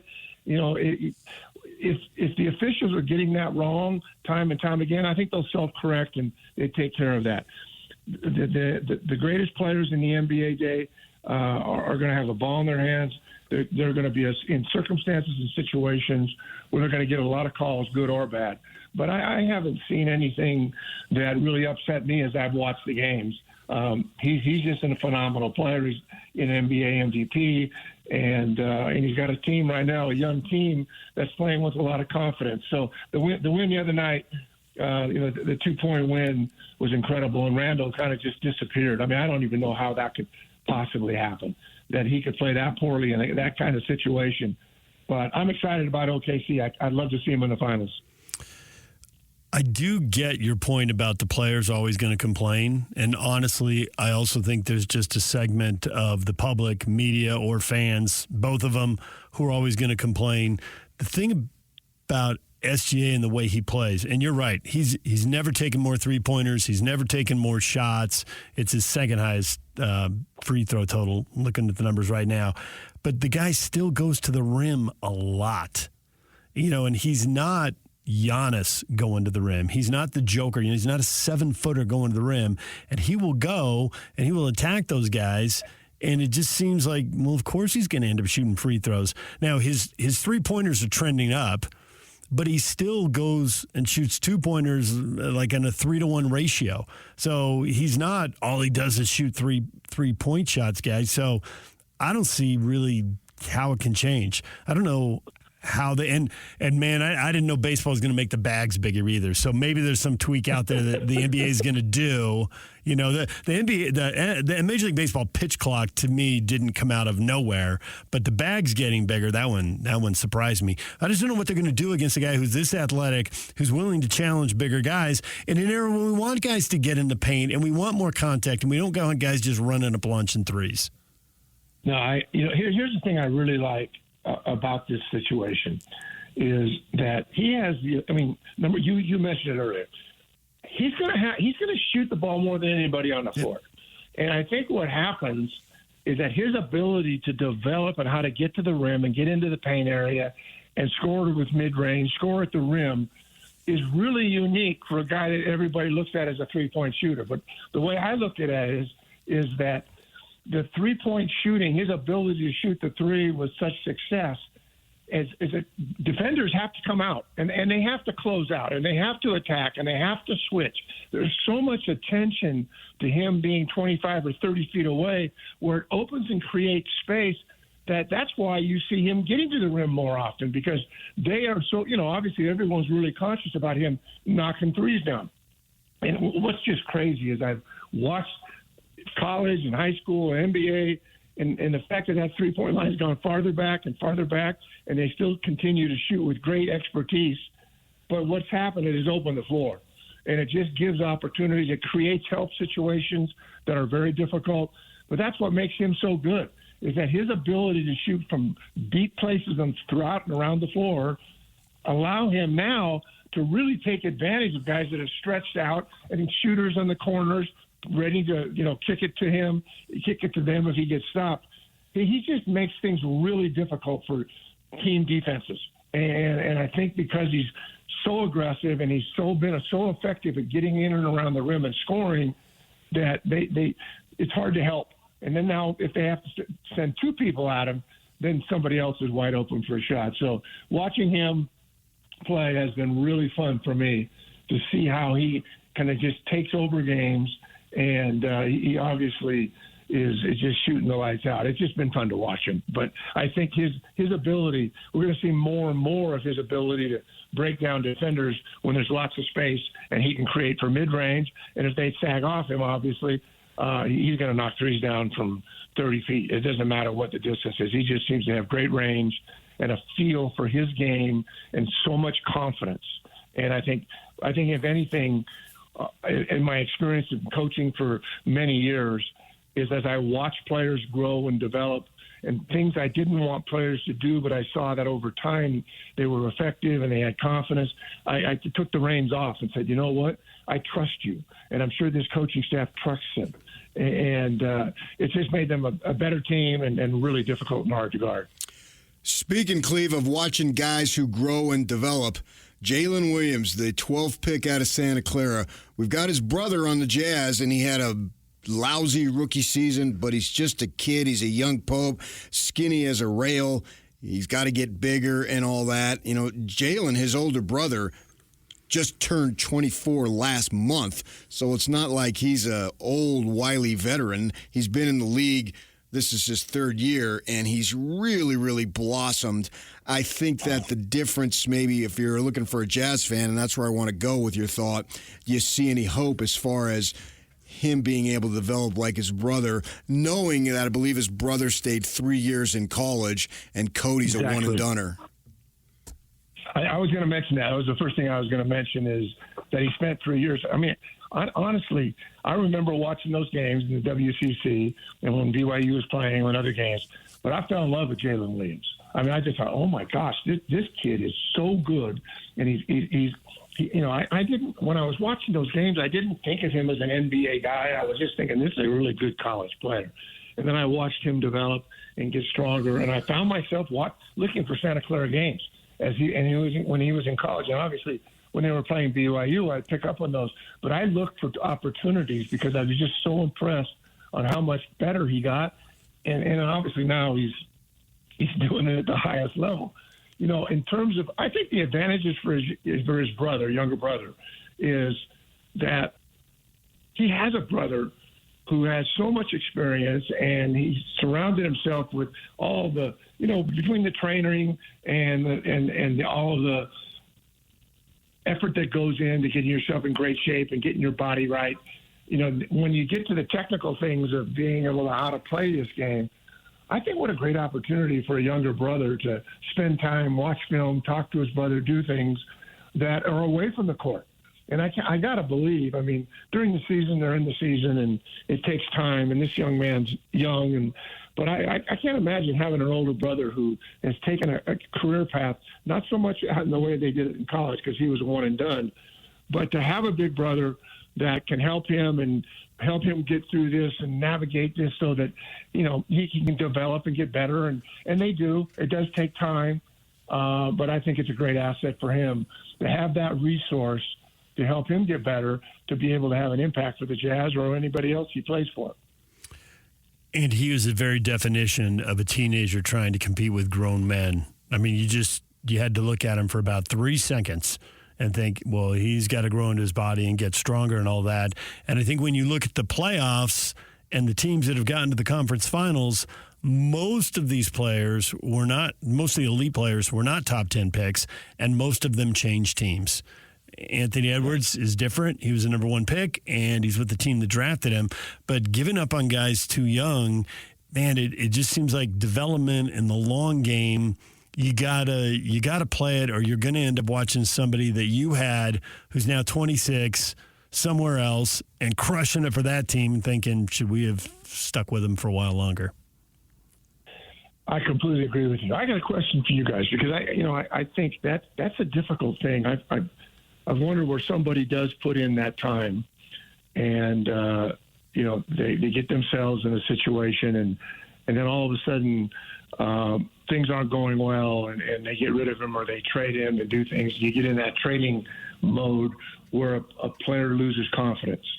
And I think that for me, looking at the pro coaches, and I don't know a lot of them, it's not like I have relationships with them, but there is such support there that I got to believe that behind the scenes, whether it's, working with the kid's mind and his mental approach to it, to his physicality and getting stronger, and then getting his confidence and, playing whether it's playing internationally or playing in a G League or, all the development leagues that there are, that I think the sources are there, the resources are there, that there is an opportunity for a young man like that. I mean, it's difficult, and not just with the Jazz, but what is the time frame when you give up on a guy or you trade him? And I guess there's lots of circumstances that would deal with that, with other players and drafts and trades.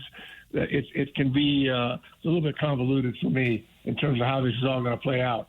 But I do like the fact, I think a big part of having younger players that are physically not ready yet, not strong enough, I think the things you do away from that court to help them get mentally and physically and every other way to have confidence and not lose their confidence. Because you can imagine how many times have we seen guys go in and 2 or 3 or 4 years down the road, they're playing in Europe or they're playing somewhere else, and it felt like people gave up on them. But again, I understand management, I understand coaches and GMs, they need it done now. But being patient enough with a player like this to give him a chance, and then, after 2 or 3 years, 4 years, if it's not happening, that individual is going to be traded or playing somewhere else in the world. But I do believe that the internal part of that and helping develop young men and having confidence is having, I don't know how many coaches are there on the Jazz staff? would you guess? 15? Yeah. There's a couple rows of suits. Well, not suits anymore, but team gear. Team gear. I mean, I'm thinking to myself, and I'm not there, and I'm sure they are doing this, but if they're not, it would be a big mistake to take these good coaches that have specific roles to help develop players. And the most difficult part is not having the playing time and opportunity to get that confidence. And so they haven't been playing those development leagues. And I think the NBA is doing a better job with that. But it's still a very difficult thing for guys that aren't physically ready. And so I would imagine with weight room or diet or whatever it might be, that's on the Jazz, and that's what they have to do when they draft a young man like that. They got to be committed to, changing his body, changing his mind, and maybe working on a 3-ball, whatever it might be. That's what they do. That's what they do full time. That's a great question for Danny Ainge. How do you know when it's time to move on from a player? But you probably have better access to Danny than we do. So ask him and get back to us. I will. I will ask him. And get to the bottom of that. All right. Thanks, Steve. We appreciate it. Thanks, guys. All right, Steve Cleveland, former BYU basketball coach, joining us right here on The Zone. DJ and PK, it's 97.5 The Zone. More on the conference finals and how much you're enjoying them coming up. David Smoak, host of On 365 Sports in Waco, Texas. The spring football tour continues. He'll bring us up to date on the Baylor Bears. That's all ahead. Stay with us. And now, a look at traffic from the KSL Traffic Center. Got a crash northbound I-15 just before 146 south in Bluffdale. It's blocking the left shoulder. Traffic is backed up to 2100 north in Lehigh as a result. At least a mile delay on northbound I-15 Weber County between North Ogden to just after the on-ramp for 2700 north and far west due to 2 right lanes blocked up there as well. This update is brought to you by Advanced Window Products, Factory Direct affordable windows. Call today. They are on their way. Financing is available. Save now, pay later. Go to advancedwindows.com. With your KSL traffic update, I'm Jake Hatch here on 97.5, the KSL Sports Zone. Accessing. This is Hans Olsen and Scotty G. Joining us now, Ian Fitzsimmons. Hans, Crazy Wings, George's. Did you hit it? I didn't get to hit it, man. We ended up at the Brazos Grill. I got their chicken fried steak, but they did have these thing called the armadillo balls at the Brazos River that was really good, but it's not the Crazy Wing. Can you go ahead and just lift hands saying they did have these things called armadillo balls, which were really good? I feel like Chevy Chase in the movie Funny Farm. You polish off that plate and you break the record. Stand back, everybody. The record falls tonight. Now, there's a man who knows when he's got something good in his mouth. On that mic drop, bam, done. Catch Hans and Scotty weekdays from noon to 3 on 97.5, the KSL Sports Zone. Are we going Outcast today? The artist of the day is Outcast. Andre 3000 celebrates the Big 5-0. Half a century. There it is. I think I would be PK0000. Artist of the Day brought to you by Live Nation. For all the live concerts and events in 2025, check out livenation.com. If it were me. And then people can make jokes about all the zeros in your paycheck. Yeah, but the problem is it starts with a 0 to the left of the decimal. Oh, that's no good. You need one number, any number. Any of the 9 would be fine. And then a bunch of zeros. Just kidding. The New York Knicks, the team of your youth, playing Game 4. You said you'd like to see them get a W. It's been a long time for Knicks fans. Well, not for that. I want a good series. Well, need a 2-2 Knicks. is a great series. 2-2 is. 2-2 puts so much. I usually feel like by the time you get to Game 4, unless it's 2-1 and I view one team as a big favorite, I think, they're going to do it. You know, yeah, the like Warriors in their glory days when they were up 2-1 on their way to one of their titles, it'd be like, they're going to do it. They dropped the game along the way. So what? When Mitchell had that deal where he wanted to play and they told him not to play and they lost that game, he's like, it wasn't a big deal at 2-1. And then they swept them, right? Right. Yeah, they took the next 4. But here, and it shouldn't be that way when you're in the conference final, you should have some level of competition. The league wants that. I think us as the fans, we want that. And so, yeah, to see them, I was enthralled with that game the the other night there with another comeback, only it's in a reverse situation. That's entertainment. And to watch Towns go nuts. He's a Jersey guy, so I root for him. I can't help it. And he likes golf. They had a big story about him in Golf Digest. Okay, then I'm in. Yeah, it was. I mean, you want attachments to these guys. I'm never going to talk to this man. You took the words right out of my mouth. You need one or two reasons that you identify with somebody. Right. They're from your hometown. They have a hobby you have. Right. They saw a movie you saw. They like Whatever. a band you like. Yeah. We need so little as a sports fan. Right. Of course, some people don't even want to give us that. But just that much. Well, Golf Digest, which I have a handicap, and so you get when you do that to play in a league, they send it to you. It's part of your deal that you pay your annual fee. As a member of the Utah Golf Association. And they send you the magazine. They send you Randy Dodson's local one, too, the Fairways one. And I read them all. Yeah. And they always do, not always, but a lot of times they do a little set, like a one-page story of a sports guy who also golfs. They had a thing on James Worthy a while back. He got into golf. And he goes out with John Ireland, their broadcaster, and he's addicted. CC Sabathia, he had rehab. His weight ballooned, and he's done playing. What does he do? He goes to the rehab, and he starts playing golf, and it helps him with the addiction, and it helps him with his weight. And there's a competitive fire there of playing golf. If you've ever played and had minimal success, you want more of it. You crave more of it. Golf is an addiction. It is. I know. Right. And if you hit a good shot, it just feels, yes. Yeah, I know. Because this is something as you get older, you can't gather the guys. Even if you didn't play college ball, you could go down the park. You can go down to at ASU, they had an outdoor one you could play because the weather was better. But then they also had an indoor one. And so you can get your fill there and you can play basketball. Well, it's harder to do the older you get, but you can play golf. And so they had one on Towns and how he's gotten into golf and he loves golf. And I thought, okay. And he's from New Jersey. I'm going to root for the guy. And to see him go off the other night was all sorts of fun. I mean, it really didn't matter to me, but it's never really mattered to me. I'm in it for entertainment, and that was a lot of fun. And 3-0 was not entertainment. So No. the fact that they breathed some life into the series, which they didn't have to do again, at your point, and you're totally right. 2-2, Game 5, it's always a big deal. It's always and I'm into it. And now, especially with Caitlin Clark being injured, what do I have to look forward to? Nice. Well, Diamondback baseball. I'm talking hoop. Oh no, you're right. Yeah, the hoop options are limited right now. Yeah. So I want to see this series go. In the end, I would like to see the Knicks. I mean, I've got family that obviously roots for the Knicks, and I went and looked, and sure enough, some of my cousins, second cousins, my mother was on the younger side of the 10 kids, so some of the second cousins are actually my age or even older because of the age difference. Right. And so they're my second cousins, but I was super close to them, and they're posting, yay, the Knicks won, blah, blah, blah. So, yeah, it's fun. You look for stuff that gives you some form of entertainment, and that's what this is. So I enjoy it, and I want to see 2-2. I would like to see Minnesota come back and make a little bit of a series. I think OKC right now, to me, they've proven enough that they are the team to beat.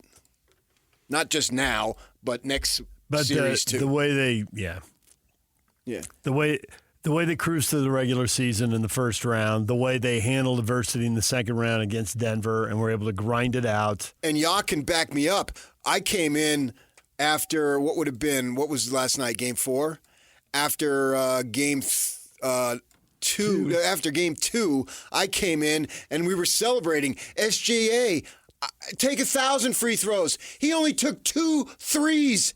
Great. And we were celebrating, remember last week? The free throw merchant. Fine. He loves to drive. He likes to shoot jumpers. He'll do that too. Because he's spindly and spindly and can move around. If he gets to his spot, he will take the shot wherever But he it's at. wasn't jacking up threes. It drives me nuts to see brick after brick. If you're hot, so be it. And we talked about it with Lacombe. If you get the ball on an offensive rebound and the defense is totally scrambled and you're feet are set completely. You're ready for the ball. It's like when they send the 42 assistant coaches out at 5 o'clock, and if you get to go in the arena then, like we can do across the street, you can see them just feeding those guys. Okay, that's the 3. But the constant 3s, and he only took 2.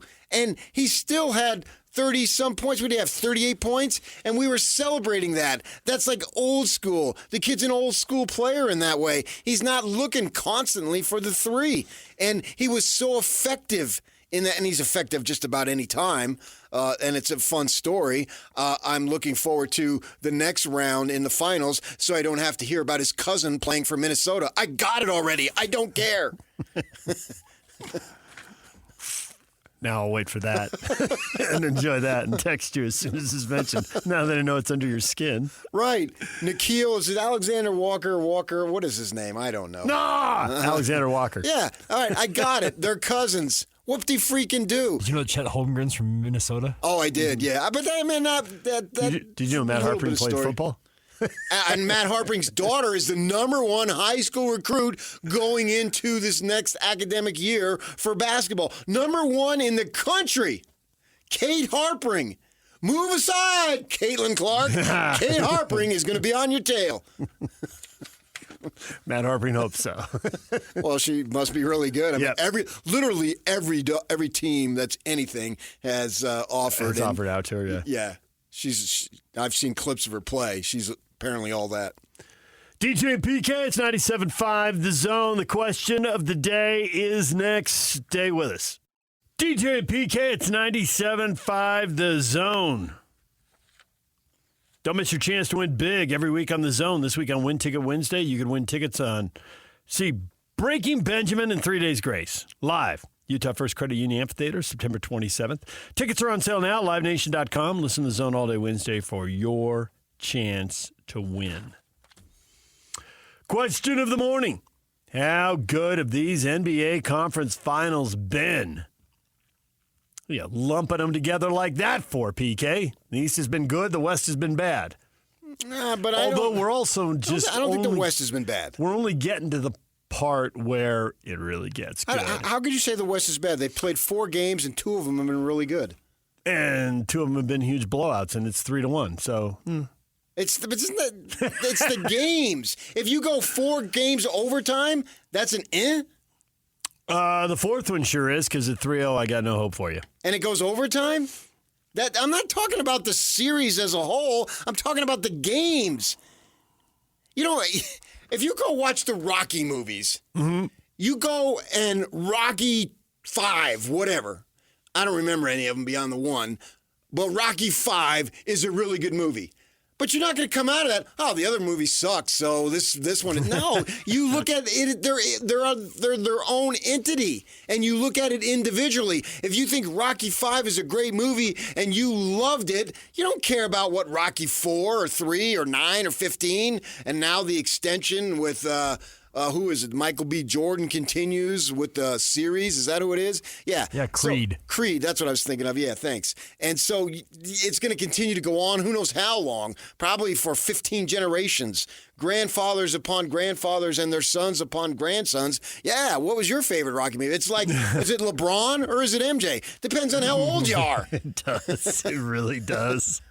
It's just, right. The more people I hear argue about it, the more I'm like, I'm figuring this out now. Yeah, because you didn't see what he did. Right. You weren't old enough. We get it. I've accepted that.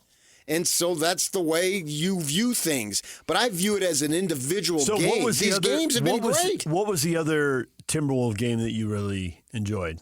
Well, Minnesota's shooting the lights out in Game 3.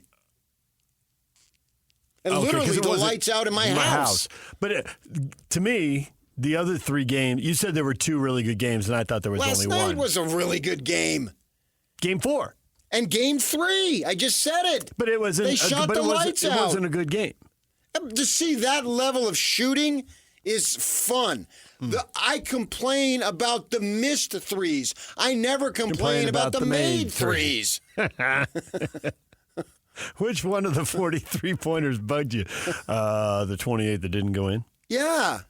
And I complain about guys being 1 of 9 and then finishing 2 of 15. You don't have it that night. Shooting is fickle. Some nights you're on, some nights you're not. And I don't care who you are. The great Steph Curry has had some dismal shooting nights. We get it.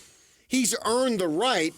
Very few players in my mind, this is my own arbitrary system here, but Steph Curry, I can live with that because he's earned the right to take the shot no matter what happened. Jordan came in here and we saw it almost 30 years ago when he was having a crappy night, but he goes and he makes the biggest buckets. He's earned the right to do that. You wouldn't have whomever, Kukoc on that team firing up 32 threes. They don't do it that day. That was Scottie Pippen's point. Yeah. When he sat out there.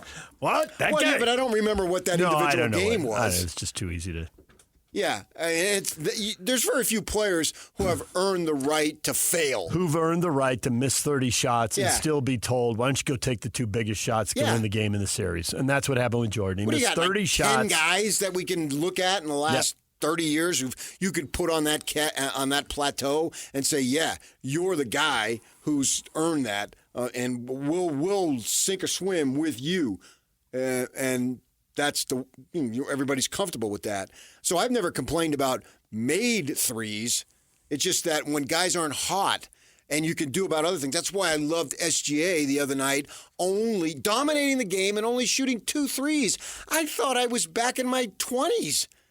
It was like it was a total throwback. If we're going to complain about how many threes everybody shoots and how many free throws he shoots, then we're just going to complain all the time. And maybe that's it. There's just a segment of every sports fan base that is going to complain all the time, and so we're just going to have to hear this. But the thing that excited me is the young man obviously understands basketball at a high level to know I can be extremely effective and the most effective by doing this, not standing because some dude in a greasy-haired, glasses, pencil sticking out of his pocket from some Ivy League tells me I need to do this. No. Well, they have told him that. And he said, well, I can't say what he said. No, actually, I think it's one of the things that's most impressive about him is he now shoots more threes than he used to. And but he hardly ever shoots them. And he makes more than he used to. The most he shot in this series is 7. That's nothing. That's like first quarter. Granted, it's nothing, but if you look at his usage, his there's a straight line over 4 years. Like, he's shooting more and he's getting better. And I think there was a down point in his career, probably where he became the focus of the defense, where the numbers kind of cratered. And I don't know, maybe he was reworking his shot at that point. I don't know. We'd have to go back and ask somebody who was, paying more attention to that 4 years ago. But he still does the other stuff. He will pull up, and he will go to the rim, and he will go to the free throw line, and he's good at all of it, which is why he's the MVP. The few threes that he's taking relative to everybody else in the game tells me, hey, I'm not just going to rely on this. I'm going to use all my talents, which are enormous. And as a fan, that's what I want to see. Jalen Williams in Game 4 had it going on from 3. Fire away, son. You're feeling it. It's your night. No problem from my perspective doing that. I have the problem, unless it's a situation that demands it at the end of the game, we all understand that you then go other ways. You're not looking, you know as a shooter, man, it's just a little off tonight for whatever reason. Whereas if Rodney Hood can score 25 points in a quarter, anybody can who's a shooter. He was a shooter for a good while in the league, right? He had it going on. Fire away, Rodney. It's your night. And then if you're in a situation where you need the 3, Sunday out of Gaines, take it. And you go in, and it's the biggest shot of your life, and everybody goes nuts. Okay. And you're out of the league shortly after. Yeah, but I mean, everybody who's ever touched a basketball would have killed for Sunday out of Gaines' moment. Yep.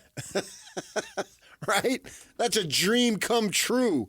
He should have just, like I did when I hit that baseline 20-foot hook shot, just run out, get in your car, and go home.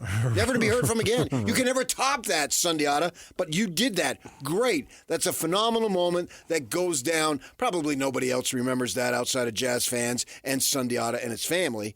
But so that called for the three. You took it. Boom. It was a fun moment. Celebration galore. That's okay. But in this way, especially in the playoffs, when attention and pressure and everything gets so more exacerbated, to have him do what he's doing, I'm finding it highly entertaining. I can argue from that perspective, all 4 games have been entertaining. Plus, it's new blood. Who doesn't want to see that? Actually, the thing I found most entertaining was, and I'm a sucker for these in every sport. I'm a sucker, and I think actually a lot of people are, which is why they keep doing this. I'm a joker.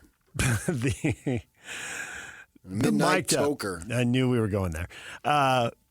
Mic'd up, and he's on the bench, and he's talking to his teammates about what he sees in the game and why the game's out of hand and why they're getting smoked.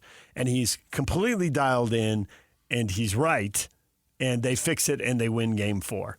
So, in a weird way, the most interesting stuff was watching him sit on the bench when Game 3 is way out of hand and going against them. Yeah, he played 28 minutes that game, I think. Okay. They're not going to win them all. They're not going to sweep it. Right. No one's that good. Yeah, and what he said was I don't want to say it was emotion-free. There was emotion in it. There was certainly conviction in it. And it was more analytical, and it wasn't complaining or whiny or, any of the negatives that we've heard associated with some post-game press conferences or media avail. I mean, it was just, there's this, there's that. We're doing, turnovers, their threes. He was just breaking it down. And so much confidence that they could bounce back, and then they did. Yes, I think there's every reason to believe he has complete confidence in his game, and that this is going to be something that the league is going to have to contend with for, the next 5 years? Unless there's some massive injury issues? He's 26, so... Right. Yeah, his prime is... And the other 2 guys that you would identify as the second and third best players are younger. They're so with good. Oklahoma City, not in the league. Yes, yeah. With Oklahoma City. Oh, yeah, their core is so... Yeah. And so it looks like the 2 things that could break this up are injuries, because you never, ever know. You never know. But the money thing, when you get 3 players who are that good, that close together, that young, that's what broke up the Thunder last time. Yeah, but that they have these guys under control because they're so young, that they have them under control for the next 3 to 4, 5 years. Because in order to be a restricted, you have to first be an unrestricted.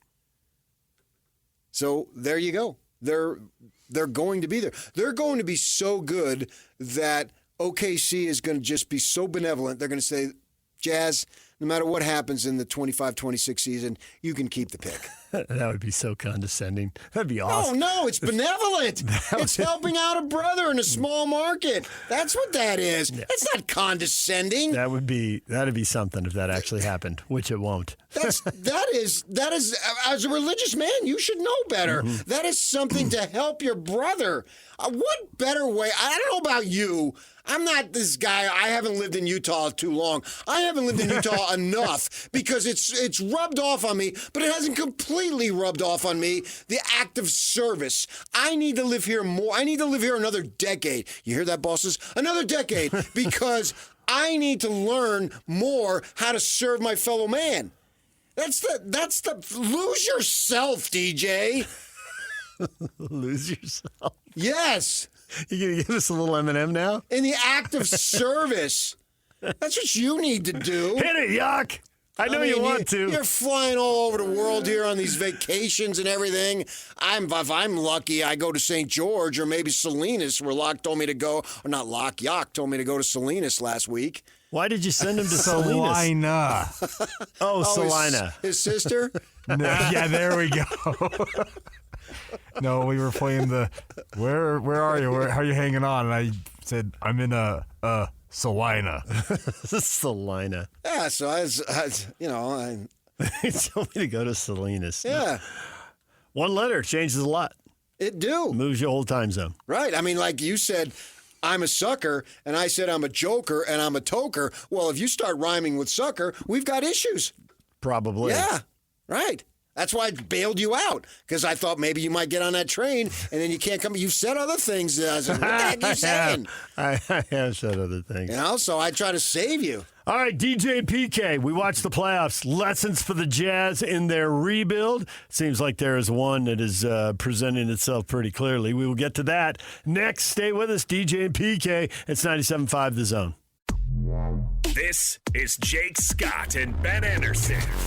That's the advantage to BYU, though. It's not just Provo, Utah. It's Salt Lake City. It's Las Vegas. There are. It's I'm Southern sure they California. have donors all over the country. It's Burley, Idaho. Yeah. All of a sudden, they went from we can't recruit anybody to we can recruit anybody. And you know what? You'll go live the honor code. If you're getting paid $5-6 million, Ben, I'll go live the honor code right now for that kind of dough. Whatever AJ DeBonsa's making. Yeah. For 6 months. Okay. Yeah, I'll put a suit on. It's crazy. They got plenty of money. And honestly, it's going to be a disadvantage for Utah. It's going to be a disadvantage for everybody. If you aren't one of those schools and they don't regulate it to put a cap on how much you can spend, it's a setback for every other team. It will slay some giants. Kook fans should be like, keep the Wild West. Call Mike Lee. Get him on the horn. Tell him, don't do anything. Yeah, don't do it. What are you, Don't crazy? do anything. Yeah. Hear Jake Scott and Ben Anderson every day from 10 to noon on 97.5 The KSL Sports Zone. Oh, man, I'm ready. Okay. 3, 2, 1. Nominate the youth sports volunteer that you know for the Hercules Hero of the Week. Submit your nomination at kslsports.com/contest. And then listen every Thursday afternoon to JJ and Alex for the winner. Help us celebrate the efforts of those volunteers making an impact with the Hercules Hero of the Week, sponsored by Hercules First Federal Credit Union and Beehive Meals. DJ and PK, the NBA playoffs continue. What can we learn by watching the playoffs about how the Jazz could, would, or should rebuild? I'd say draft really good players. Would you say trade for really good players? I don't know that you can. If you can, yes. Because most of the players who are starring in this, and there's some exceptions, but most of the players who are starring in this were acquired. We're not drafted. Now, if you get the 1 or 2 pick in the draft and you can go out and get yourself Ant-Man or Holmgren, and you hold on to him. Throw Williams in there. Ed Williams. We had on Barry Trammell last week, Mm-hmm. and to preview the series, obviously. Sure. Talk Thunder basketball. He brought up an interesting note. None of the bench players were drafted for OKC. A long line of undrafted players there. Diamonds in the rough. Caruso. Right. And obviously they traded for him. Right. Dort starts, but he was undrafted. Role player. So you have to do everything possible. Every option that is available to you, you must try to build that way. You're not going to have 5 superstars. And we talked about a Royce O'Neal and a Joe Ingles. When the last good Jazz team was built, they had sprinkled throughout the roster various ways to accumulate talent. And I was thinking about this over the weekend, because you're always thinking about what you're going to talk about, right? Mm-hmm. And marketing now becomes an extremely valuable piece, because if you are in win now mode, throw the Warriors in there, whomever, or you want to take a significant step, put San Antonio. Philadelphia would be in win now mode with Embiid, Maxey. I assume Paul George would be available. We talked about this last week. We had Tim Lacombe in, and you can address it too. Would you trade Markkanen for the 3rd pick and you take back George's contract? We were doing it 2 weeks ago, and Yuck brought this up to me that Locke was talking about taking on Damian Lillard. Mm-hmm. You're not looking to win now. So Markkanen here has an opportunity. If you're the Spurs, if you add him rather than take the pick, it accelerates the timeline. And Lacombe brought up an excellent point. If you can get 2 top 5 picks, that accelerates your rebuild 100%. Because you bring in 2 guys that can get the experience in the 25-26 season. So as I was thinking about all the stuff that we talked about last week, it really gets me excited to see what the Jazz can do. The last 2 years, they've basically held serve in terms of what they had available draft picks and what they drafted players at those picks. There were no moves. Now, this year, would you go a third year in a row? My gut instinct says no, that they will be doing some maneuvering.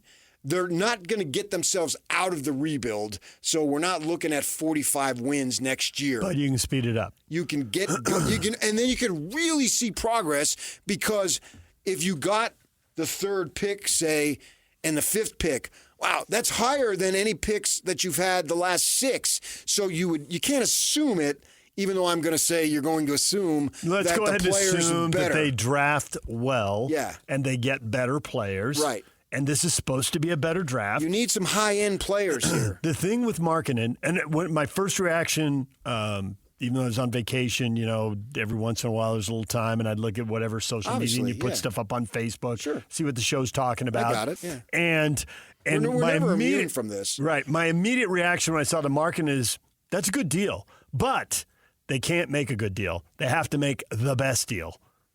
You don't get that many opportunities to move a guy who's a 20, maybe, depending on 25, but certainly a 20-point-a-game scorer, and he's 7 feet long. I mean, he just takes away passing lanes when he sticks his arms out. So he's got real value.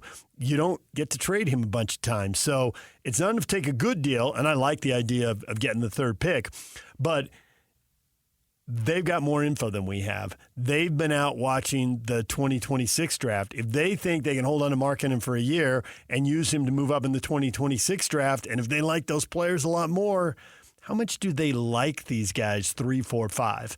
I mean, I assume you can get good players there, but if you can wait a year and get a great player, no, I don't Ainge is the king of patience. You don't want to wait.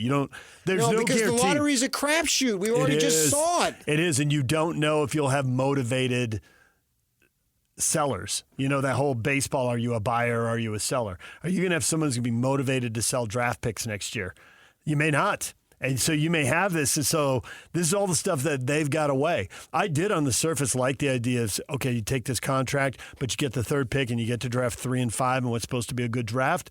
And then you trust these guys to find the right 2 players in the draft. And we know that a lot of times the wrong players get drafted and then the right guy goes at 11 or 12. Or, what was it, Curry, 7? 6, I think. Okay. I think Flynn and Rubio went. They went 4 or 5. Yeah.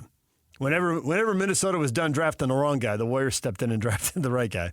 Yeah, and it took Minnesota a decade to get out of it. Right, and we've seen the Jazz whiff under, previous management, not this team. On the third and fifth pick, there are no guarantees. The previous management score. Right, on Mitchell and Gobert. 27. We're great. Yeah. No doubt about it. Yeah, off the charts. And plucking Royce O'Neal out of wherever he was in Europe was good. There was a Baylor connection there. There was. And so he played pickup with Dennis's son. And he was a nice player.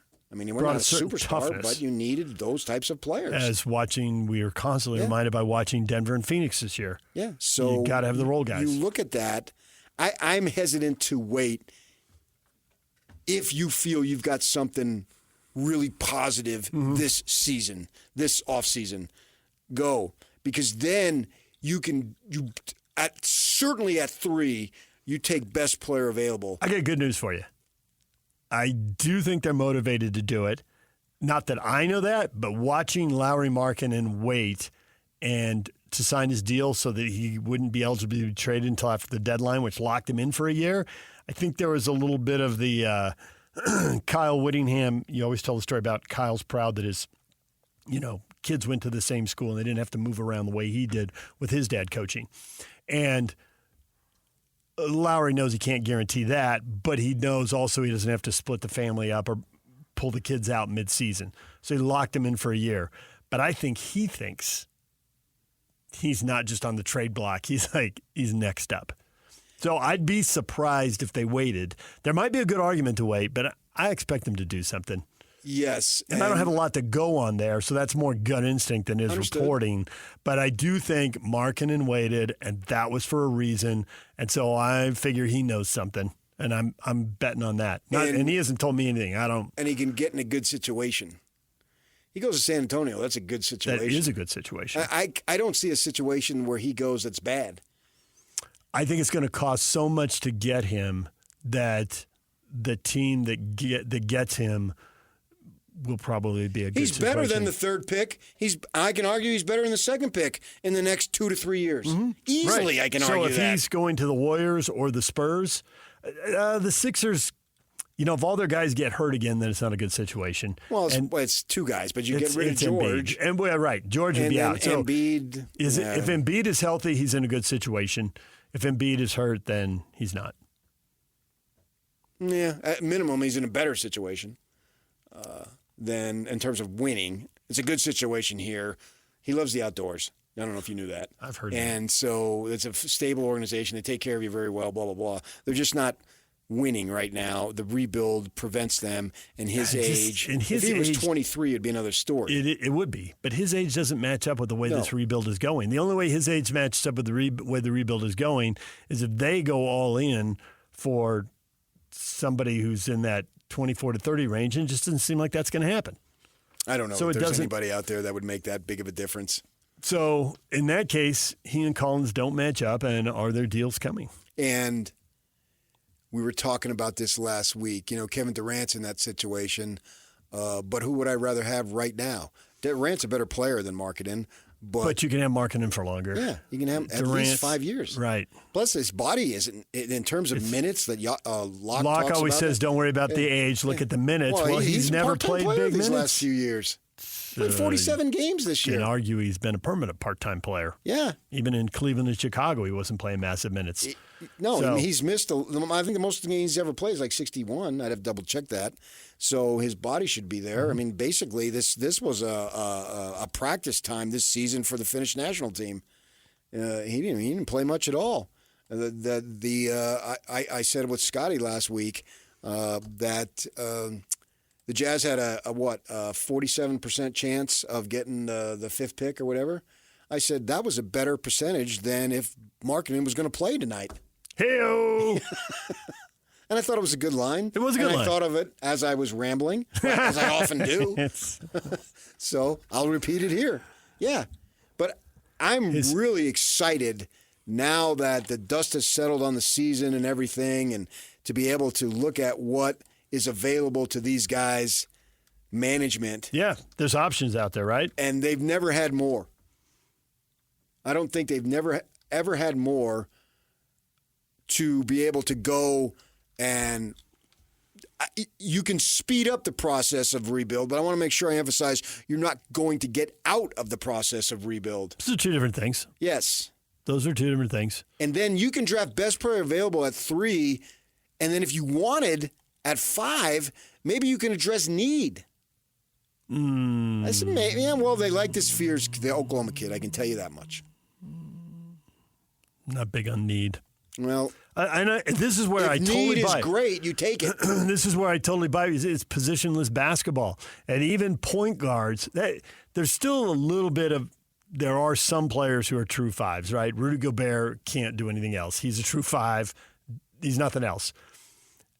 The one, he was pretty shifty, but there's a little something to it. Everything else is positionless. He has to shoot.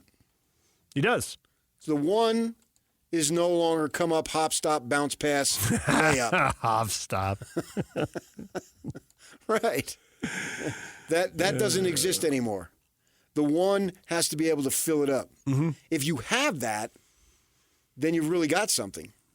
If you've got a 1 where you know can set up the offense and fill it up, but doesn't necessarily have to fill it up. Well, I like what Locke said when he was on with you last week, and we replayed it this morning. He said he was saying how Booker only ran 14 pick and rolls at Kentucky. Like, can you run the pick and roll or not?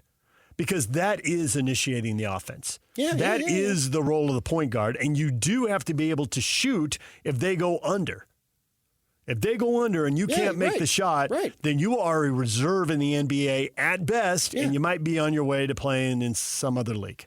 Well, I can tell you with fair level of confidence that they like the Oklahoma kid. And they might not be as high on Ace Bailey as others are. I've been wondering about the Rutgers kid. How much do you have to win in college? You know, if you're looking for, like, when you go back and do the redraft thing, like, if Simmons is the number one pick, if you're the number one pick and you don't get your team to the NCAA tournament, that's now locally, Stockton's a great example, didn't get Gonzaga to the NCAA tournament. Okay, you're in what at that point was a one-bid league, and you're not the number one pick. So if you're drafting fifth, maybe third, but if you're drafting in the top five, and maybe second, right? If you're drafting in the top five, how much do the players have to be held accountable for winning? And you probably have to dive into games and look at some of what was done there. Well, I'll give them a little bit of a pass in that they're ones and dones. Mm-hmm. If they're there 3 to 4, but Simmons is a one and done. Yeah. The NBA missed on Simmons. And all of these people, it's not just the NBA, because right now, every draft model is Cooper, Harper, Bailey. And you don't want to be the guy who doesn't list that, because it reminds me of, well, wait a second. I'm not recruiting this kid, and SC is? I better recruit him. SC doesn't put 22 guys into the NFL every year. They have busts. Always have, always will. Right. Everybody does. They had a defensive lineman was supposed to be the next. Who's the kid from Oregon's with the Giants now? Was all that? He went to Kayvon Thibodeau. Right, and they had a kid come out of SoCal area, and he was supposed to be the next Kayvon, who just totally destroyed Utah. I know who you're talking about. The conference title game. Yeah, that kid, and we had on what's his face. I'm good with names this morning. Clearly. The Drake Jackson? No. Oh, okay. No, he's a defensive lineman. And who's the guy we always bring on for SC? Ryan Abraham. Yeah. And every year I'd ask him, what about this dude? What about this dude? He never materialized. We see that at quarterback. That's not that unusual. That's almost common. You go back and look at the Elite Eight spiels, and they transfer once, if not twice. But usually the defensive players, an edge rusher. I want to say his name was Foreman. But he's got to beat the guy in front of him. I was just looking up Corey Foreman. I was going to say Corey Foreman. And he never made it, right? So these draft lists now, who wants to be the guy who doesn't have Harper going second? You lose all sorts of credibility. So when I say the NBA missed on Simmons, I'm not just talking about New Jersey/Brooklyn. I'm talking about everybody, because everybody had him as the guy. Corey Foreman, now at Fresno State. Yeah, right. And, he was supposed to be all that at SC. I think, was he a Long Beach kid? And he was going to come in there and be the next Thibodeau. Corona Centennial. Oh, that's close enough. Yeah, close enough. So it never worked. And everybody had him. Every recruiting service, oh, my gosh, SC got this kid. He's going to be LT light. When a lot of this stuff happens, and I think we've seen it with Simmons, this is where getting into the whole personality profile, you do it roughly when you talk about, I watch their body language, right? And I got a gut instinct, or I know this person has a chip on their shoulder and they're going to stay motivated. But if you ran a team, you'd have to go 50 times deeper than that. Now, they're not going to let you sit down one-on-one or run through some battery If they knew what they were doing and knew what was right, I got a gut instinct. Now I have a gut and a gut instinct. Well, your gut instinct's bigger and better because the gut is bigger and better. Maybe so. Have you finished those donuts in there? But you're on the right path when you talk about those things. But all the physical stuff aside, you got to know that. I mean, I've heard it out of the mouths of the babes. No, out of the mouths of NBA decision makers. Like, that player had all the physical tools. They were too immature to make it in the NBA. It was an immaturity issue. Yeah, I remember we were debating who Mitchell or Simmons Rookie of the Year. Well, 1,000 out of 1,000 would take Mitchell right now. Yes. Right. But somebody who doesn't know the game would take Mitchell. Simmons didn't really. He got off on the right foot there, but then he cracked and couldn't bounce back. I know. Absolute flop. But after 1 year, you had no idea that this would be the story at this point. And yet it looks written. It doesn't look like there's any coming back from it. But that's what Jay-Z and Ainge and the rest of them, that's what they get paid to do, man. To get back where this started, I like that marketing deal. I like the concept, but they got to make the best deal. And what else is out there? Well, but if that's one they make, I can see the upside to it. It's beyond just making the best deal. Then you got to make the best picks. That too. So it's a multiple step process. 100%. That's what makes it so fascinating. And we just sit here, and there's no pressure on us. We just second guess. Yep. Oh, that sucked. Oh, that was brilliant. Basically, they decide what we say. True story. And I'll be the first to admit, I hope we're saying that was awesome. That was a brilliant move. I would love to be in the Western Gobert. Conference Finals now, breaking down Game 4 with the Jazz. I remember when they announced Gobert, I was standing in the back of the room. Dude? I didn't know. And they did it in that old press conference room, and they've reconfigured so that space doesn't exist as that anymore. And Dennis Lindsay was up there, and most of the conversations about Mitchell, sort of passing reference, and Locke was standing by the door. There's a little radio booth off to the side, and Locke was standing by the door, and he had his arms folded, and everyone's still listening, and Locke's over there doing this, nodding up and down. He's like Santa Claus. He knew. He did know. He did know something. And I remember talking to him afterwards, and he goes, he could be really good. He won't be really good right away. There's no way he can be good right away, but he could be really good in the long run. And he wasn't. No. He wasn't. He went to the G League. Why are you stuck He wasn't. Why is that relevant? But trade the well-preserved Lowry Markkanen. 14,000 career minutes. He could have 10 good years of minutes on him. Yeah. Right? 27, played till he's 37. Sure. Yeah. And he's got the size and he can shoot it. All right. It's a valuable asset if they decide to make the move. DJ PK, David Smoak, host on 365 Sports in Waco, Texas. The Spring Football Tour, the Baylor Bears, and David Smoak will be bringing the energy in 15 minutes right here on The Zone. Ladies and gentlemen, may I present...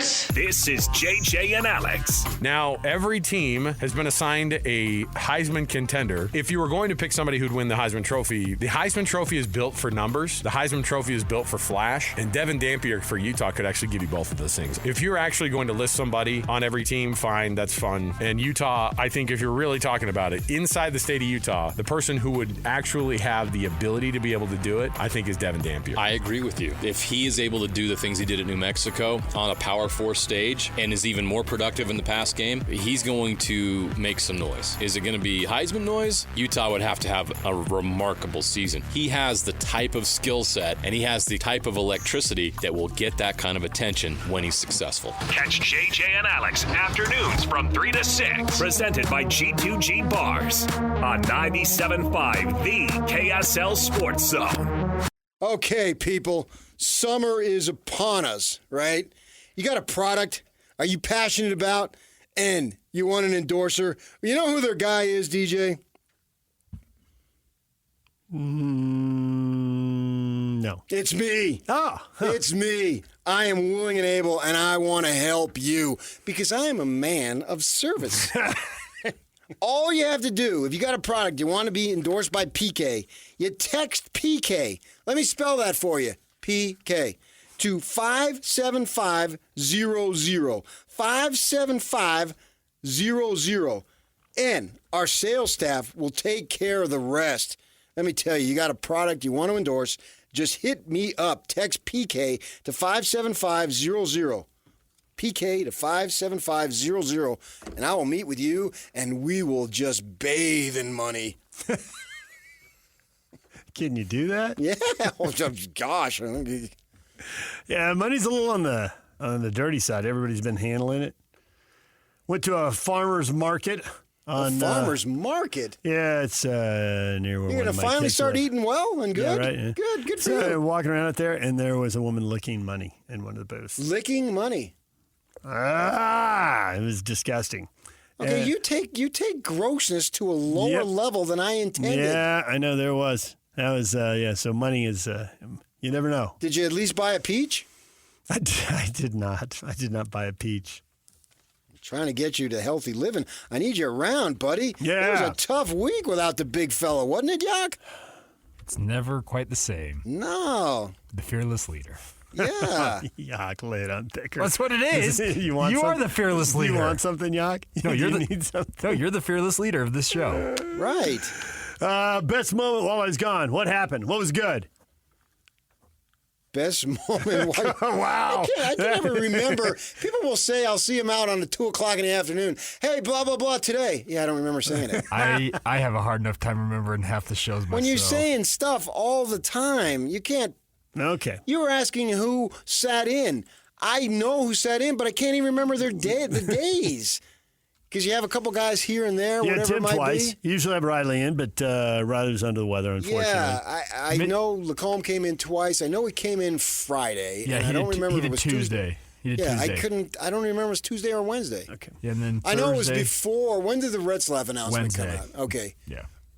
Well, he may have come in Wednesday, actually. Yeah, see? Never mind, I'm sorry. But then I Thursday just we thought had maybe something fun or good happened. Thursday we had Mitch and Steven. They were both really, really good, especially Mitch being able to weigh in Yeah, on Mitch the came Retzlaff. in, and we had to make sure everybody understood. We had that set up weeks in advance. It wasn't like we knew the news. I didn't know the news was The going to news come didn't out. break, and then you call Mitch, you gotta come somebody in. and line somebody no, up. we were going to do. Right. I've done this before. This post-spring ball, looking ahead to summer. Mm-hmm. Utah with Steve for an hour, and then Mitch for an hour with BYU, and they came in consecutive hours. So aside from whatever happens with BYU's quarterback spots, set that aside since we don't know at this moment. What did you find interesting about either the Utes or Cougars? I'm always ready for some football talk. Well, it's hard to separate the BYU thing because what are they going to do? Yeah. And I think it's fortunate that they have two quarterbacks that have game experience in Bourget and Hillstead. And was Bachmeier, did that thing break last week or the week before? The week before that. Okay. So, but he's a freshman, so let's hold our horses on that. And then for Utah, the number of new guys they got in, the receivers, what's-his-face, Williams, Zacharias, I think they just call him Zach, decides to go to SC after spring ball. Have we they just went and seen got the end of 2-3 transfers to come in. Have we seen the end of all spring football media access? I mean, they're just not going to want to talk about players. I mean, it's without question, the coaches are worried about the poaching. But I don't think that this is them being neurotic. I think the reason they think everybody's out to get them is everybody is out to get them. Yeah, but then you go get somebody else. It's a big, sure, but you don't talk about your guys. Yeah, but so they may get guys who are better. Well, that would be a good theory. Williams is not Jerry Rice here. That'd be a good theory. But I don't know because we don't see spring ball. We just hear them talk about them. We're talking about the guys. Yep. That's because we haven't seen them. He got a little run last year. Right. But if they had already seen them, then they would be that good. You're talking about, my point is, you're talking about unproven guys. And who can make a big jump forward. Yeah. DJ and PK, when we come back, spring football tour, the Baylor Bears, David Smoak, host on 365 Sports in Waco, Texas, joins us next. He will bring the enthusiasm. Stick around. DJ PK, and it's time to welcome David Smoak back to the show, host on 365 Sports in Waco, Texas, covering the Baylor Bears. Our spring football tour takes us to Baylor. David, good morning. How are we doing in Salt Lake City? We are doing well. One thing we don't get to do, though, is watch a lot of spring football. Everybody's worried about the transfer portal and getting players poached and ripped off by other schools. Do you know as much about Baylor as you used to, or are you finding the coaches there are worried about poachings? I was actually today doing a workout, and a trainer who's from Texas, who went to Texas A&M, said they're losing, and I mean this. This is someone who's all in on it, but losing more and more of the being able to watch somebody go from a redshirt freshman or a non-scholarship, or just watching them grow up, and you get attached to them a little bit because you know them. And now by next year, half the guys on your team are gone, and 2 or 3. Maybe another dozen or 2 are in, and that's from somebody who doesn't cover it like we do, that is a fan of the sport but is just kind of tired of it. I think there's a lot more out there than we think. I know that I don't dig into the depth chart like I have it in front of me every day. There's so much movement, and it is hard to keep up with, but I still love the game. Now the question is, can the powers that be get their you-know-what together? Because that's another problem. Not only the transfer portal, but everybody wants to argue about a turf war, about who gets what. Well, one of the things that I don't think Baylor has to worry about, obviously the quarterback is back, and so are 4 O-line starters. I think Barrington, the kid from BYU, he's the only guy who doesn't return. So it looks like quarterback and offensive line, you've got many returning players there. That should be a big-time strength.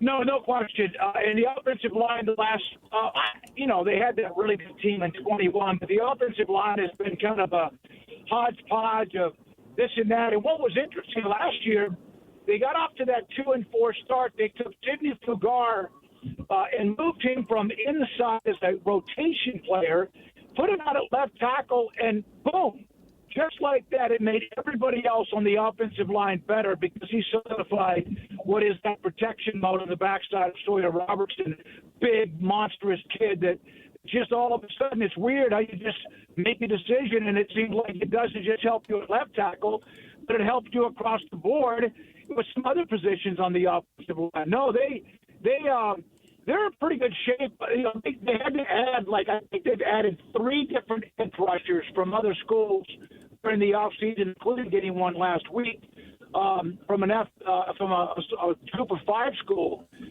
But no, they were able to run the ball. They've got the alpha in Bryson Washington at running back, and then they've got the kind of the wear you down or when you are worn down, they give it to Dustin Pendergrass, who's like just this ever-ready battery or whatever you would want to call it. But no, they feel good. The defense has to play a lot better in certain places. Not sure about the backside of it, but the offense with Sawyer Robertson has just completely given this team program just a different mentality. He's a guy that everybody loves him, and not to mention he's a really, really good football player. You've got the quarterback and the O-line back. Are there any weak links at the other skill positions? Is there a big hole to fill, or is there just a lot of confidence in the offense? No, they feel like they're going to be able to be very, very productive, but they did have one little setback, and it's a kid named Ashton Hawkins, a wide receiver that played at Texas State, who was a pretty good receiver for them last year. Their best receiver, undoubtedly, is Josh Cameron. He's the young man that started as a walk-on and then was, in some cases, a part of some All-American teams. Big, strong, physical, sneaky, fast. He's kind of a lot of people, guys, came after him in the offseason. I was told, and it's not like I asked Josh this, but I was told that there were numerous Power 5 schools that were coming after him, some in state that wanted to give him like $1 million. They were going to offer him to be able to play. He's gone from a non-scholarship to an All-American type candidate to a guy that now pretty much had people giving him, or at least offering him, a lot of money, but he stayed loyal to Baylor. They did lose Ashton Hawkins. Back to him, he was going to be a very big part of this, especially like a deep threat. A guy that can make some acrobatic catches. He was approved to come back by the NCAA, and then I think it's been about a month that all of a sudden he was then declared ineligible. Now, that means that he was not able to enter the draft, not that he would have been drafted, but that kind of was a little bit of a setback to their wide receiver room. But they do feel like there's some guys last year that didn't play much, but mainly because they had a pretty good wide receiver core, that they feel like they can move up and step up, and I think they're going to be just fine. I think offensively, the only thing is protect your quarterback. Although they have Walker White, who transferred from Auburn, highly recruited high school player who was at Auburn, who Baylor plays like off the top of the season. So I think they feel really, really good across the board on offense. Well, plus you got what's better than one Kobe?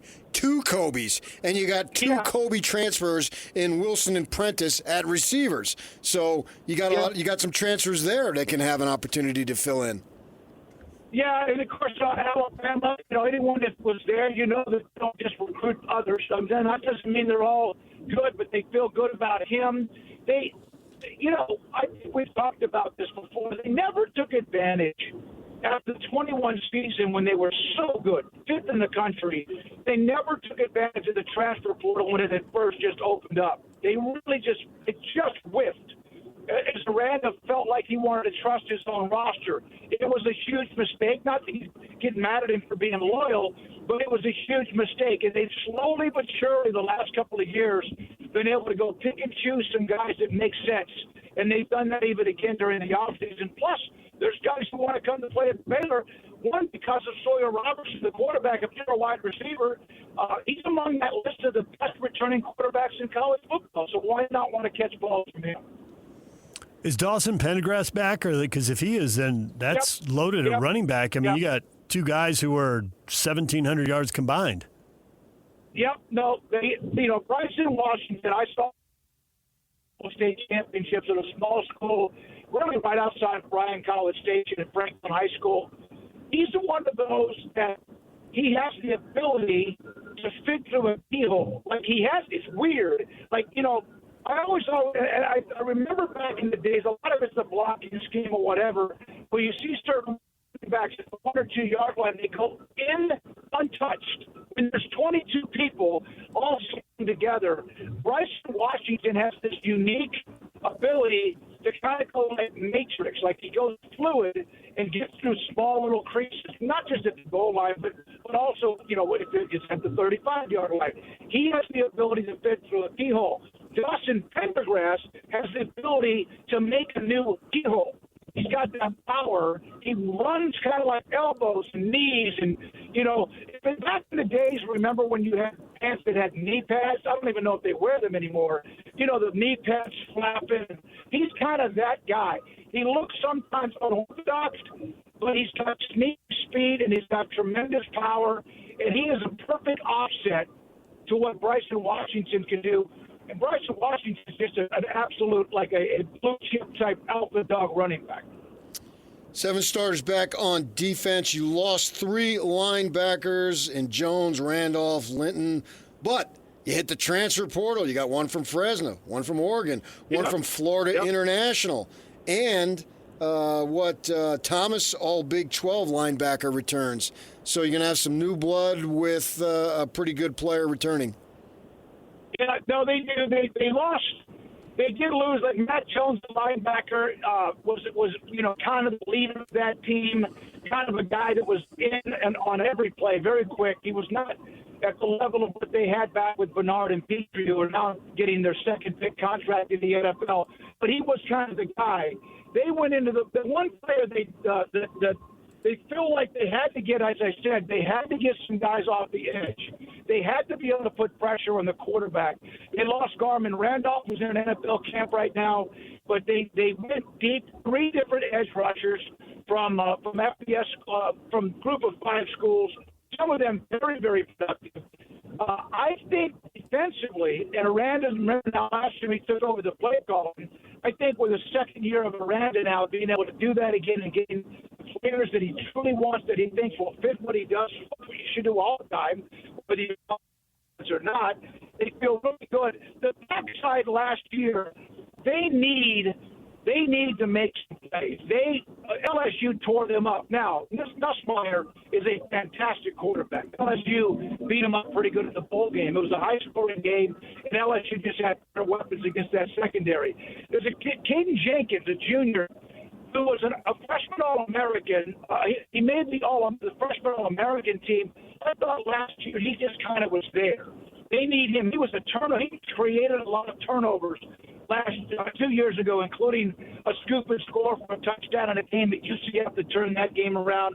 They, I believe, are going to lose injury to Devin Turner, who's a starting strong safety.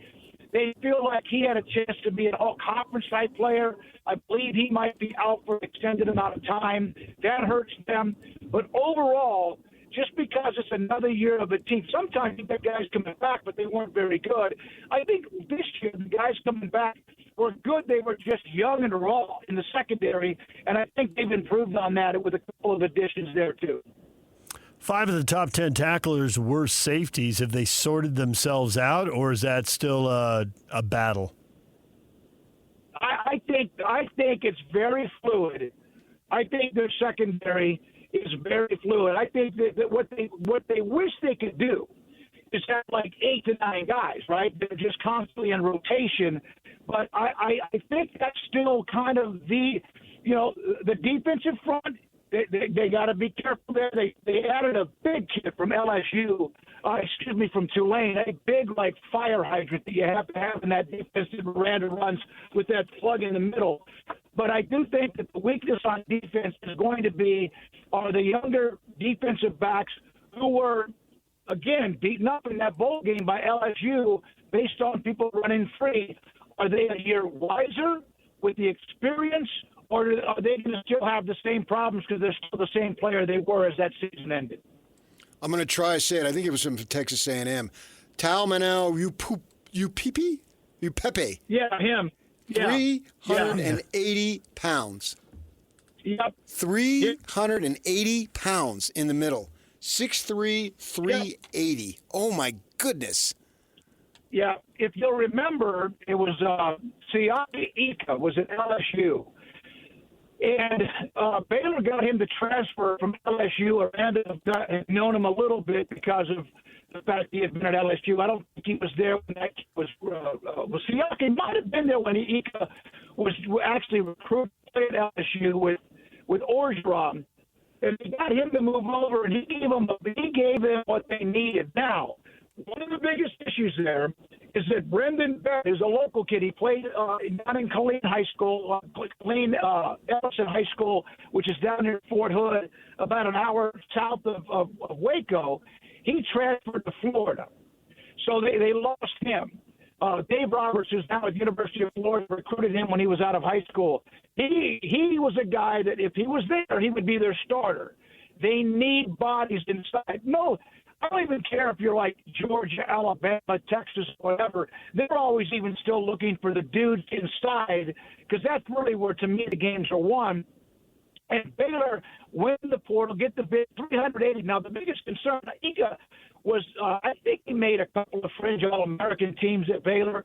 The problem with that is how many snaps can they go? I mean, think about it. How many snaps can he go a series or two? Does he need a breather? So that's one of the biggest concerns when you have a big guy like that who can maybe eat up the middle of or take up bodies of space, but at the same time, how many snaps can he play? So you got to have 2 or 3 of those. But he is when you look at him, he looks bigger than what even you think at about 365 or 380. Yep. You're not that far away from, you are, but you aren't that far away from Texas Tech. There's been a lot made about all the oil money flowing through that program. Now, Baylor, it seems like Robertson's just a huge drawing card. If you don't have the most money, if you hit on the right quarterback, does it matter that you don't have the most money? What is the feeling as they build this Baylor program? I mentioned that they didn't take advantage in 21 success of the portal. Then they have started to do a much better job of that. They really have. Their NIL was also behind. Now, they'll tell me, no, it wasn't. No, it was. I think what Baylor did when really it started to pick up, I don't know if it was 21 or whatever, but they were not ready. Then they started a collective that has gotten very, very smart. Here's the key, 22. Let's see. At the end of the 23 season, when they struggled, Caden Jenkins, I mentioned he was like a freshman All-American. People came at him.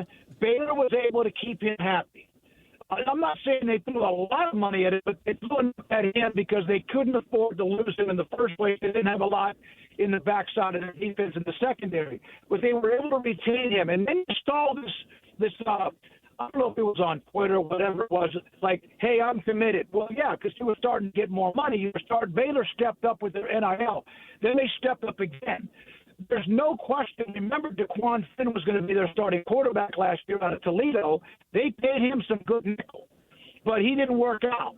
He got injured early, but also Sawyer was just a matter of time. So Sawyer was probably just making, whatever you get to stay on the roster, and they had to step up and get him. Because I promise you, if he hit the free agent market, and I hate even saying that in college athletics, but if he hit the market, he would have gotten paid a ton of money. I think Baylor's NIL collective, GXG, took care of him. But the Texas Tech thing, you hear about the billionaire oil, and they have more than one. Jody Campbell gets a lot of the attention. They have many of them. I think what Texas Tech finally did was, listen, you guys realize this. They've had some pretty good teams. They've had some really good quarterbacks. Mahomes, like that stretch with Mahomes, they didn't do anything. I think they had one winning season with Patrick Mahomes at quarterback because the defense was so awful. And Tech just finally said, you know what? We're able to do this. We have the money. They had some billionaires or whoever step up, and other donors and alums too. And they have never won the Big 12 championship. The Big 12 has been in existence since 1996. Now, they had that team in 2008 with Graham Harrell, who beat Texas, but then got blown out by OU when all three of those teams were really, really good. They have not won a Big 12 championship. Baylor won 3 in, 2013, 14, and 21. They played at 2 other championship games. Other TCUs played for a national title. I'm talking about in the state of Texas, here in the state of Texas. So they finally just said, we're going to go build this thing. We're going to go build it. Joey McGuire's recruiting better, but they're also going to build it by making sure they maintain what they have and going out and getting what they can. But Texas Tech fans get a little bit sensitive to that. They get a little bit sensitive, but so what? If you can do it, do it. Doesn't matter how you acquire the talent. Look, but it's not like Ohio State or Texas or Georgia or Alabama aren't doing it. Don't feel bad because you're able to use the NIL money or have the financial support. Take advantage of it. The question is, if they put it and go almost all in like they have the last couple of years, and it doesn't pay off, then what? What do? Do you just keep knocking on the door, or do you try to do something a little bit different? Joey McGuire, I know him incredibly well from the time he was a high school coach up in the Dallas area. Then he was at Baylor. His personality has given that program a lift. And so it's easy to want to do something for him because you believe in him. However, this is year 4 for him, so they need to see more than 8-5 or 8-4 regular season. They need to see success. They need to see Texas Tech play for a Big 12 championship, maybe win it. That's what they need, and that's why they're so all in what they're doing. David, as always, we appreciate the energy. Way to bring it. Thank you, buddy. Good to DJ PK. You guys be good. Look forward to. Hey, I know. What's he going to bring Utah, huh? Is there a lot of excitement because they have a guy that's healthy and playing quarterback? Yes, absolutely. No question about that. I think there's a lot of curiosity, too, because the new quarterback and the new offensive coordinator are new to us, but they aren't new to each other. So how much can they just hit the ground running, get everybody else up to speed, and those two already get it? Wow. It's awesome. That I just know, and, we've had Coach Whittingham on and others, too, but that had to be kind of, not this sounds bad, the word hostage, but it's almost like you're held hostage because you respect everything that Cam brought to that program, and my goodness, what they could have accomplished if he stayed healthy. But it had to be almost week in and week out where you just never knew, right? And then by that time, it just kind of blew up in your face. Not him, but just because of you wanted to give him the respect and opportunity. And I look forward to, I think Utah, one of my co-hosts, Paul Catalina, has said he feels like Utah's going to be the team that bounces back the most in the Big 12 this year. He loves Dampier quarterback, and also we just love what Whittingham does in the first place. David, we appreciate it. We'll talk to you again when the season gets closer. Thank you, guys. Yes, sir. Can't wait to see both of you and Jake, all of you guys. Hope we'll see some of you at Big 12 Media Days in early July. He's David Smoak. He's the host of On 365 Sports, Waco, Texas, covering the Baylor Bears. It's a shame that Texas Tech has never won a Big 12 title because I can tell you, man, if your team has won a Big 12 title, it's the best. I wondered where that was going. It is simply the best. Yak, is that the vacation rust right there that I didn't see where that was going right away? I would understand to have your team win the Big 12 football championship. So. I would not understand. No. Pretty happy when Rocky Long gave us a little taste of glory. Those days are gone, but it was fun. It is the sweetest taste of all. This is really the first time he's ever pulled this out on us. It's manna from the heavens. Well, this specifically, but... He has basked in the Sun Devil glow before. I mean, I can't explain it. And I'm talking to people who have no idea, so how could they understand it? DJ and PK, when we come back, everything you missed in this show, next. Stay with us. Accessing. This is Hans Olsen and Scotty G. Joining us now, Ian Fitzsimmons. Hans, Crazy Wings, George's. Did you hit it? I didn't get to hit it, man. We ended up at the Brazos Grill. I got their chicken fried steak, but they did have these thing called the armadillo balls at the Brazos River that was really good, but it's not the Crazy Wing. Can you go ahead and just lift hands saying they did have these things called armadillo balls, which were really good? I feel like Chevy Chase in the movie Funny Farm. You polish off that plate and you break the record. Stand back, everybody. The record falls tonight. Now, there's a man who knows when he's got something good in his mouth. On that mic drop, bam, done. Catch Hans and Scotty weekdays from noon to 3 on 97.5, the KSL Sports Zone. 90F Slacker Radio headlines brought to you by Trajan Wealth. Call Trajan Wealth today, your local trusted financial fiduciary, 801-899-7600, or visit their website at TrajanWealth.com. All right, stuff we have been talking about today. Well, we got the NBA playoffs going on tonight. Intriguing. The Knicks and the Pacers playing a couple of wild games. Both teams had a game one, completely blew it, and the other team came rallying with a spectacular rally. They've both done it to each other. It's 2-1. It's game four. That's when the series gets pretty interesting, PK. The wiggle room is starting to go out here. Got to have the W. I feel a little tension tonight. Oh, yeah, absolutely. It's a major swing. Momentum was, then it's lost potentially. Momentum was lost, but then you got it back. Do the Pacers respond the way the Thunder responded? That was a good response from the Thunder. They messed up game three. They got themselves blown out. It's 2-1, but they grind out the game four win. I think that was a game three that played to their advantage. Hey, they shot the lights out of the ball. Way to go. Congratulations. Yeah. It's going to happen. An NBA team.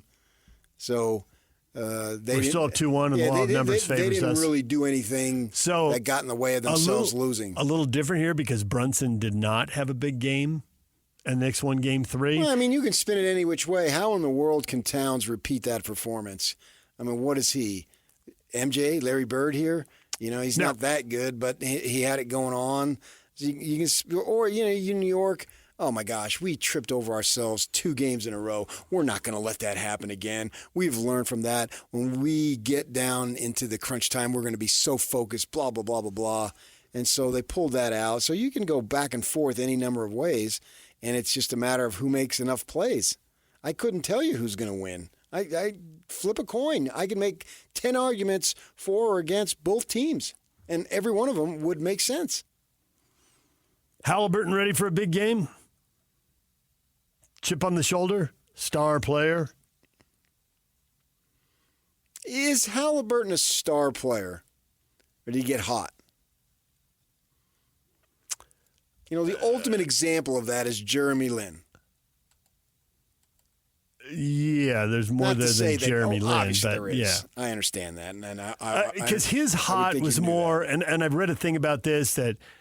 Off-season injury wasn't right the first part of the season, so it's more than a hot streak. Is he still a star? But a half season, is he an emerging star who's had a big half year and then we'll announce it? Like SGA has now statistically stacked 3 of these seasons together. He's a star. Right. Is Halliburton a star? No, not yet. I mean, 2 nice games in the prior series makes you a star? No. Was Gene Tennis a star for the A's? You just picked him because he played for the Padres, and I knew who he was. He hit those 2 home runs against the Reds. Any idea who Gene Tennis is? No, I have no idea. Position, go. He was a catcher. Oh, okay. He played a little first base, but he was a catcher. He's trying to get his bat in the lineup. Was Gene Tennis a star? No, he was not a star. He was the guy who had 2 home runs in the World Series. He had a hot streak. He was. And the Padres paid him a little bit of money, and he showed up. So he was a nice player, but yeah, he had a couple big games. Yeah, okay. Ed O'Bannon had a great NCAA tournament. Right. Was he a star? Was he a first-round pick? Well, he was, but was he worthy of it? Probably not.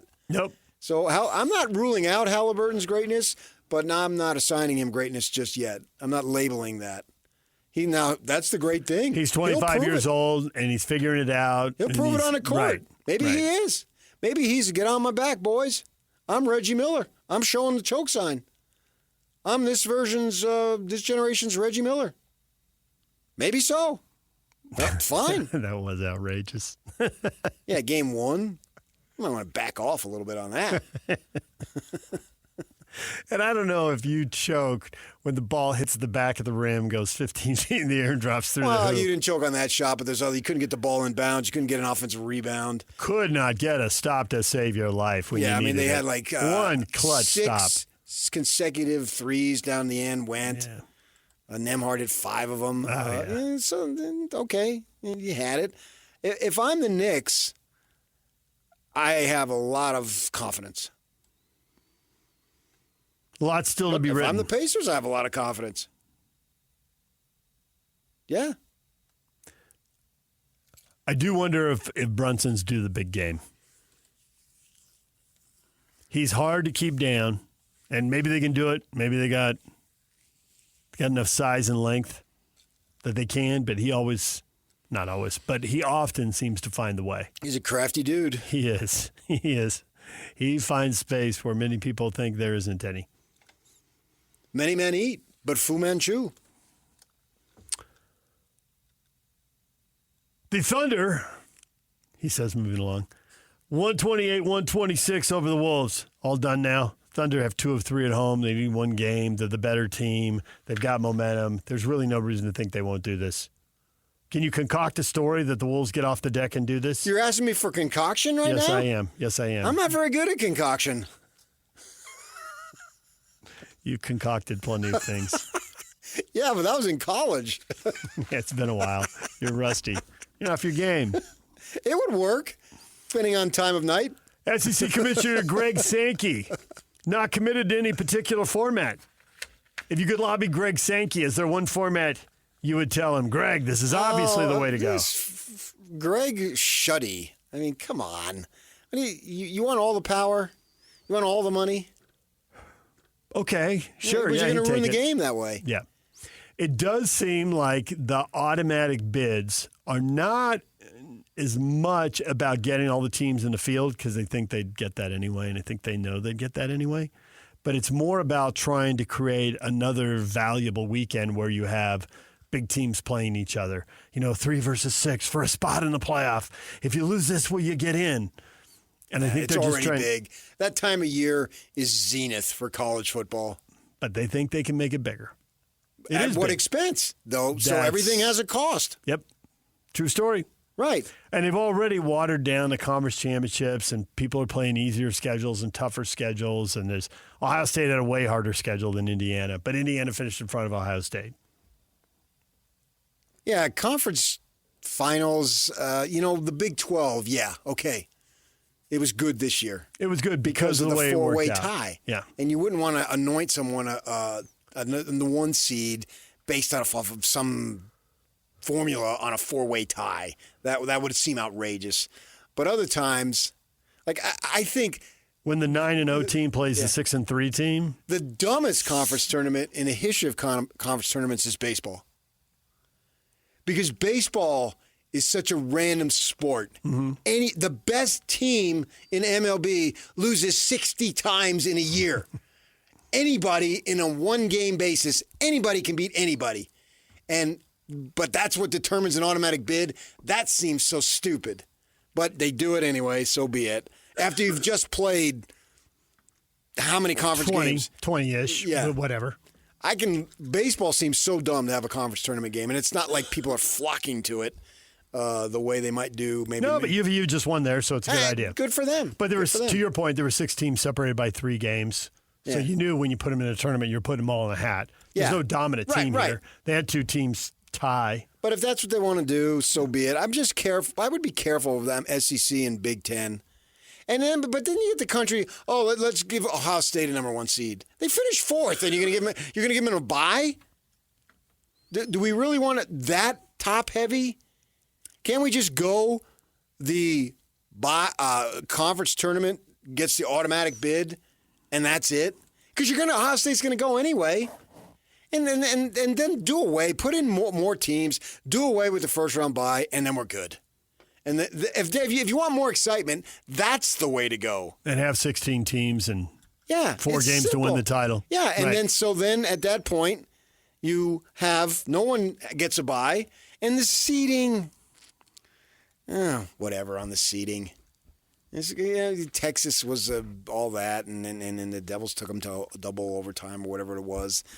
So who knows on that? You're going to have to play the games. You can't have everything be 100% fair for everybody, where everyone's going to say, "Yep, I sign off on that's great." And you just forget that. And you do all the changes, and that would change everything, would it? Because ASU was 15 and Texas was 2 at the end of the regular season, and maybe not after the conference title games. Right.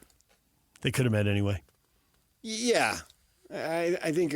Just make sure you're not destroying programs and destroying fan bases and destroying whole sections of the country. And college football is not a thing in the Northeast. You've told us that, your personal experience living there, but if people don't believe you, you can read 20 different people writing that. And they got all the numbers to back it up. It's a fact, right? It's not debatable. It's been a fact forever. And they're close to blowing off most of the western half of the U.S., so if you want to make it more regional, have it South versus the Great Lakes, knock yourself out. Truth be told, I didn't really become a college fan until you moved to ASU. Actually. And you were out or in? Until I moved to California. Because they were way into it. And it was SC. And UCLA. What about mine? Yeah. Then I said, yeah. Well, I'm going to plant my feet and put my hands on my hips. And then we everybody won. else is barking at work. I'm going to bark. And my first year over there, they win the conference and go to the Rose Bowl. I became untenable. Now everyone believes you. You say stuff and it's true because literally a coach at AD looked you in the eye and told you, and then you come on and say it and people don't believe you? Yeah, then it became now everyone believes you. Everyone's running their mouths about SC, so I might as well run my mouth. I remember I came in after they beat them on the day, and I came in, I had to work that night, and guys were telling me, "Don't you say a word, shut up." You've already won. Yeah, that's not that because I had so much pro football in my blood growing up, and that's what it was about. It was pro football and Notre Dame, and that was it. DJ PK, it's 97.5 The Zone. Your feedback next. Stay with us. And it's all over almost here. Don't go nowhere. DJ and PK, it is time for your feedback. How good have these NBA conference finals been? David, I'm disappointed in the last 2 games, but overall they've been pretty good. Why would you be disappointed in the last 2 games? What are we talking about? They're getting better. Well, the last 2 games. But same series, or just the last 2 games? He just said last 2 games, so I just took it as the last game in the East, the last game in the West. Well, the last 2 games I think are good. Now, and it could be that these things accelerate, as the games get bigger, we get better games, more pressure, more craziness, especially in the West. We had some blowouts. Huh? They did not entertain me. But in the East, it's been wacky. Out of control. Yeah, I don't think we've ever seen 2 3 massive consecutive games like that ever. Yeah. And I feel like the first game was plenty good enough, but it pales in comparison to what we've seen in the last 2. Yeah. Okay. No, maybe that's not true either. Maybe they've all just been awesome. I think they have been. Yeah, I take that back. You're right. They've all been awesome in the East. So, Brian, they've been pretty good. I'd like to see the Pacers pull an upset. Yeah, I would only go with pretty good, just downgrading for the Western blowouts. Yeah, I don't know that New York was favored, were they? I mean, maybe they were. Go by maybe seed, the gamblers they were, but I don't know. They're 3 seed, 4 seed. They're separated by 1 game in the standings, and to me, it just feels like a toss-up. Exactly. But maybe in true gambling parlance, there's more people in New York than in Indiana, and fans bet with their hearts. So if New York's favored, I would get that. But to me, it's they both pulled stunners in the second round, and now, good luck. It's toss-up city here. It is. Which is how the games have been. Right. As a fan, the way I like them. Melody, very physical games. I've enjoyed them. I'd love to see Rudy and Mike move on to the finals. Doesn't look like it's going to happen, but I wouldn't mind it either. That would be fun. Either way.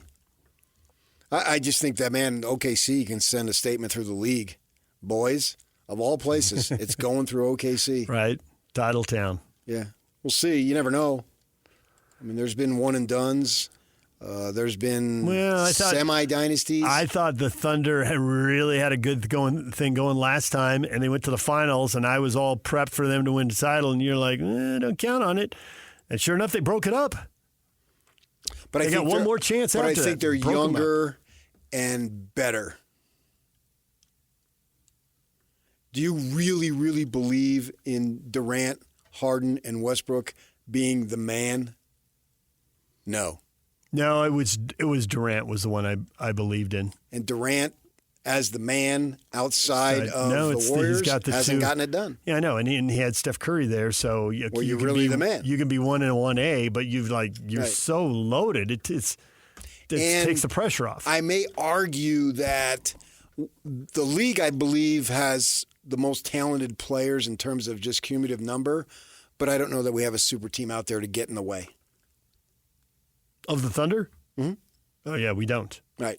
Yeah, period. There's not a super team out there. That's why there have been 6 champs in 6 years, and we can all run down the list of, well, this team's really good, but, and there's always a but. And when you get to the super team category, there's no but. The Warriors were a super team, and there was no but. The Warriors were really, really good, and we tipped it off. We knew they were going to the finals, and we knew maybe LeBron could pull off a miracle, and other than that, the Warriors are going to win it. I think if you go back, you've had the Lakers, the Celtics, Detroit had a moment, Lakers again, obviously Bulls, Spurs, Warriors, and that's it.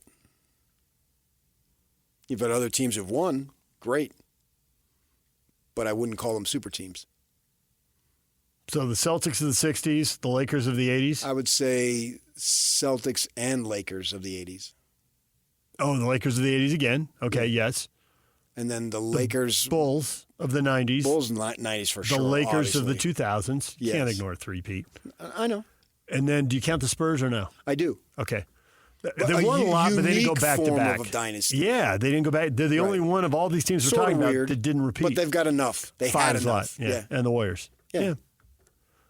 And I don't see any team today approaching that. Now, that doesn't mean the league isn't as good. That's not the point. That's not what I'm saying. I just don't think that the Thunder have this big super team like the Jazz second year in when they went to the finals. Everybody knew you got to beat the Bulls. Got to beat the Bulls. It was unanimous, and we got a little taste with Reggie. We thought they might have upset them in the Eastern Conference Finals, but it didn't happen. Yeah, to your point, there's a shot of something happened in a Lakers-Celtics game. I don't know what's going on, and Kareem is yelling at Bird. And there's other players walking towards the conversation. No one's running, but they're walking towards. And in the photo, there's like 7 players, and every one of them's in the Hall of Fame. You can't get that in the league today. You can't get a photo of 2 teams playing where there's that many Hall of Famers. Not going to happen. All right, DJ PK, we're all done. Jake and Ben are coming up next right here on The Zone.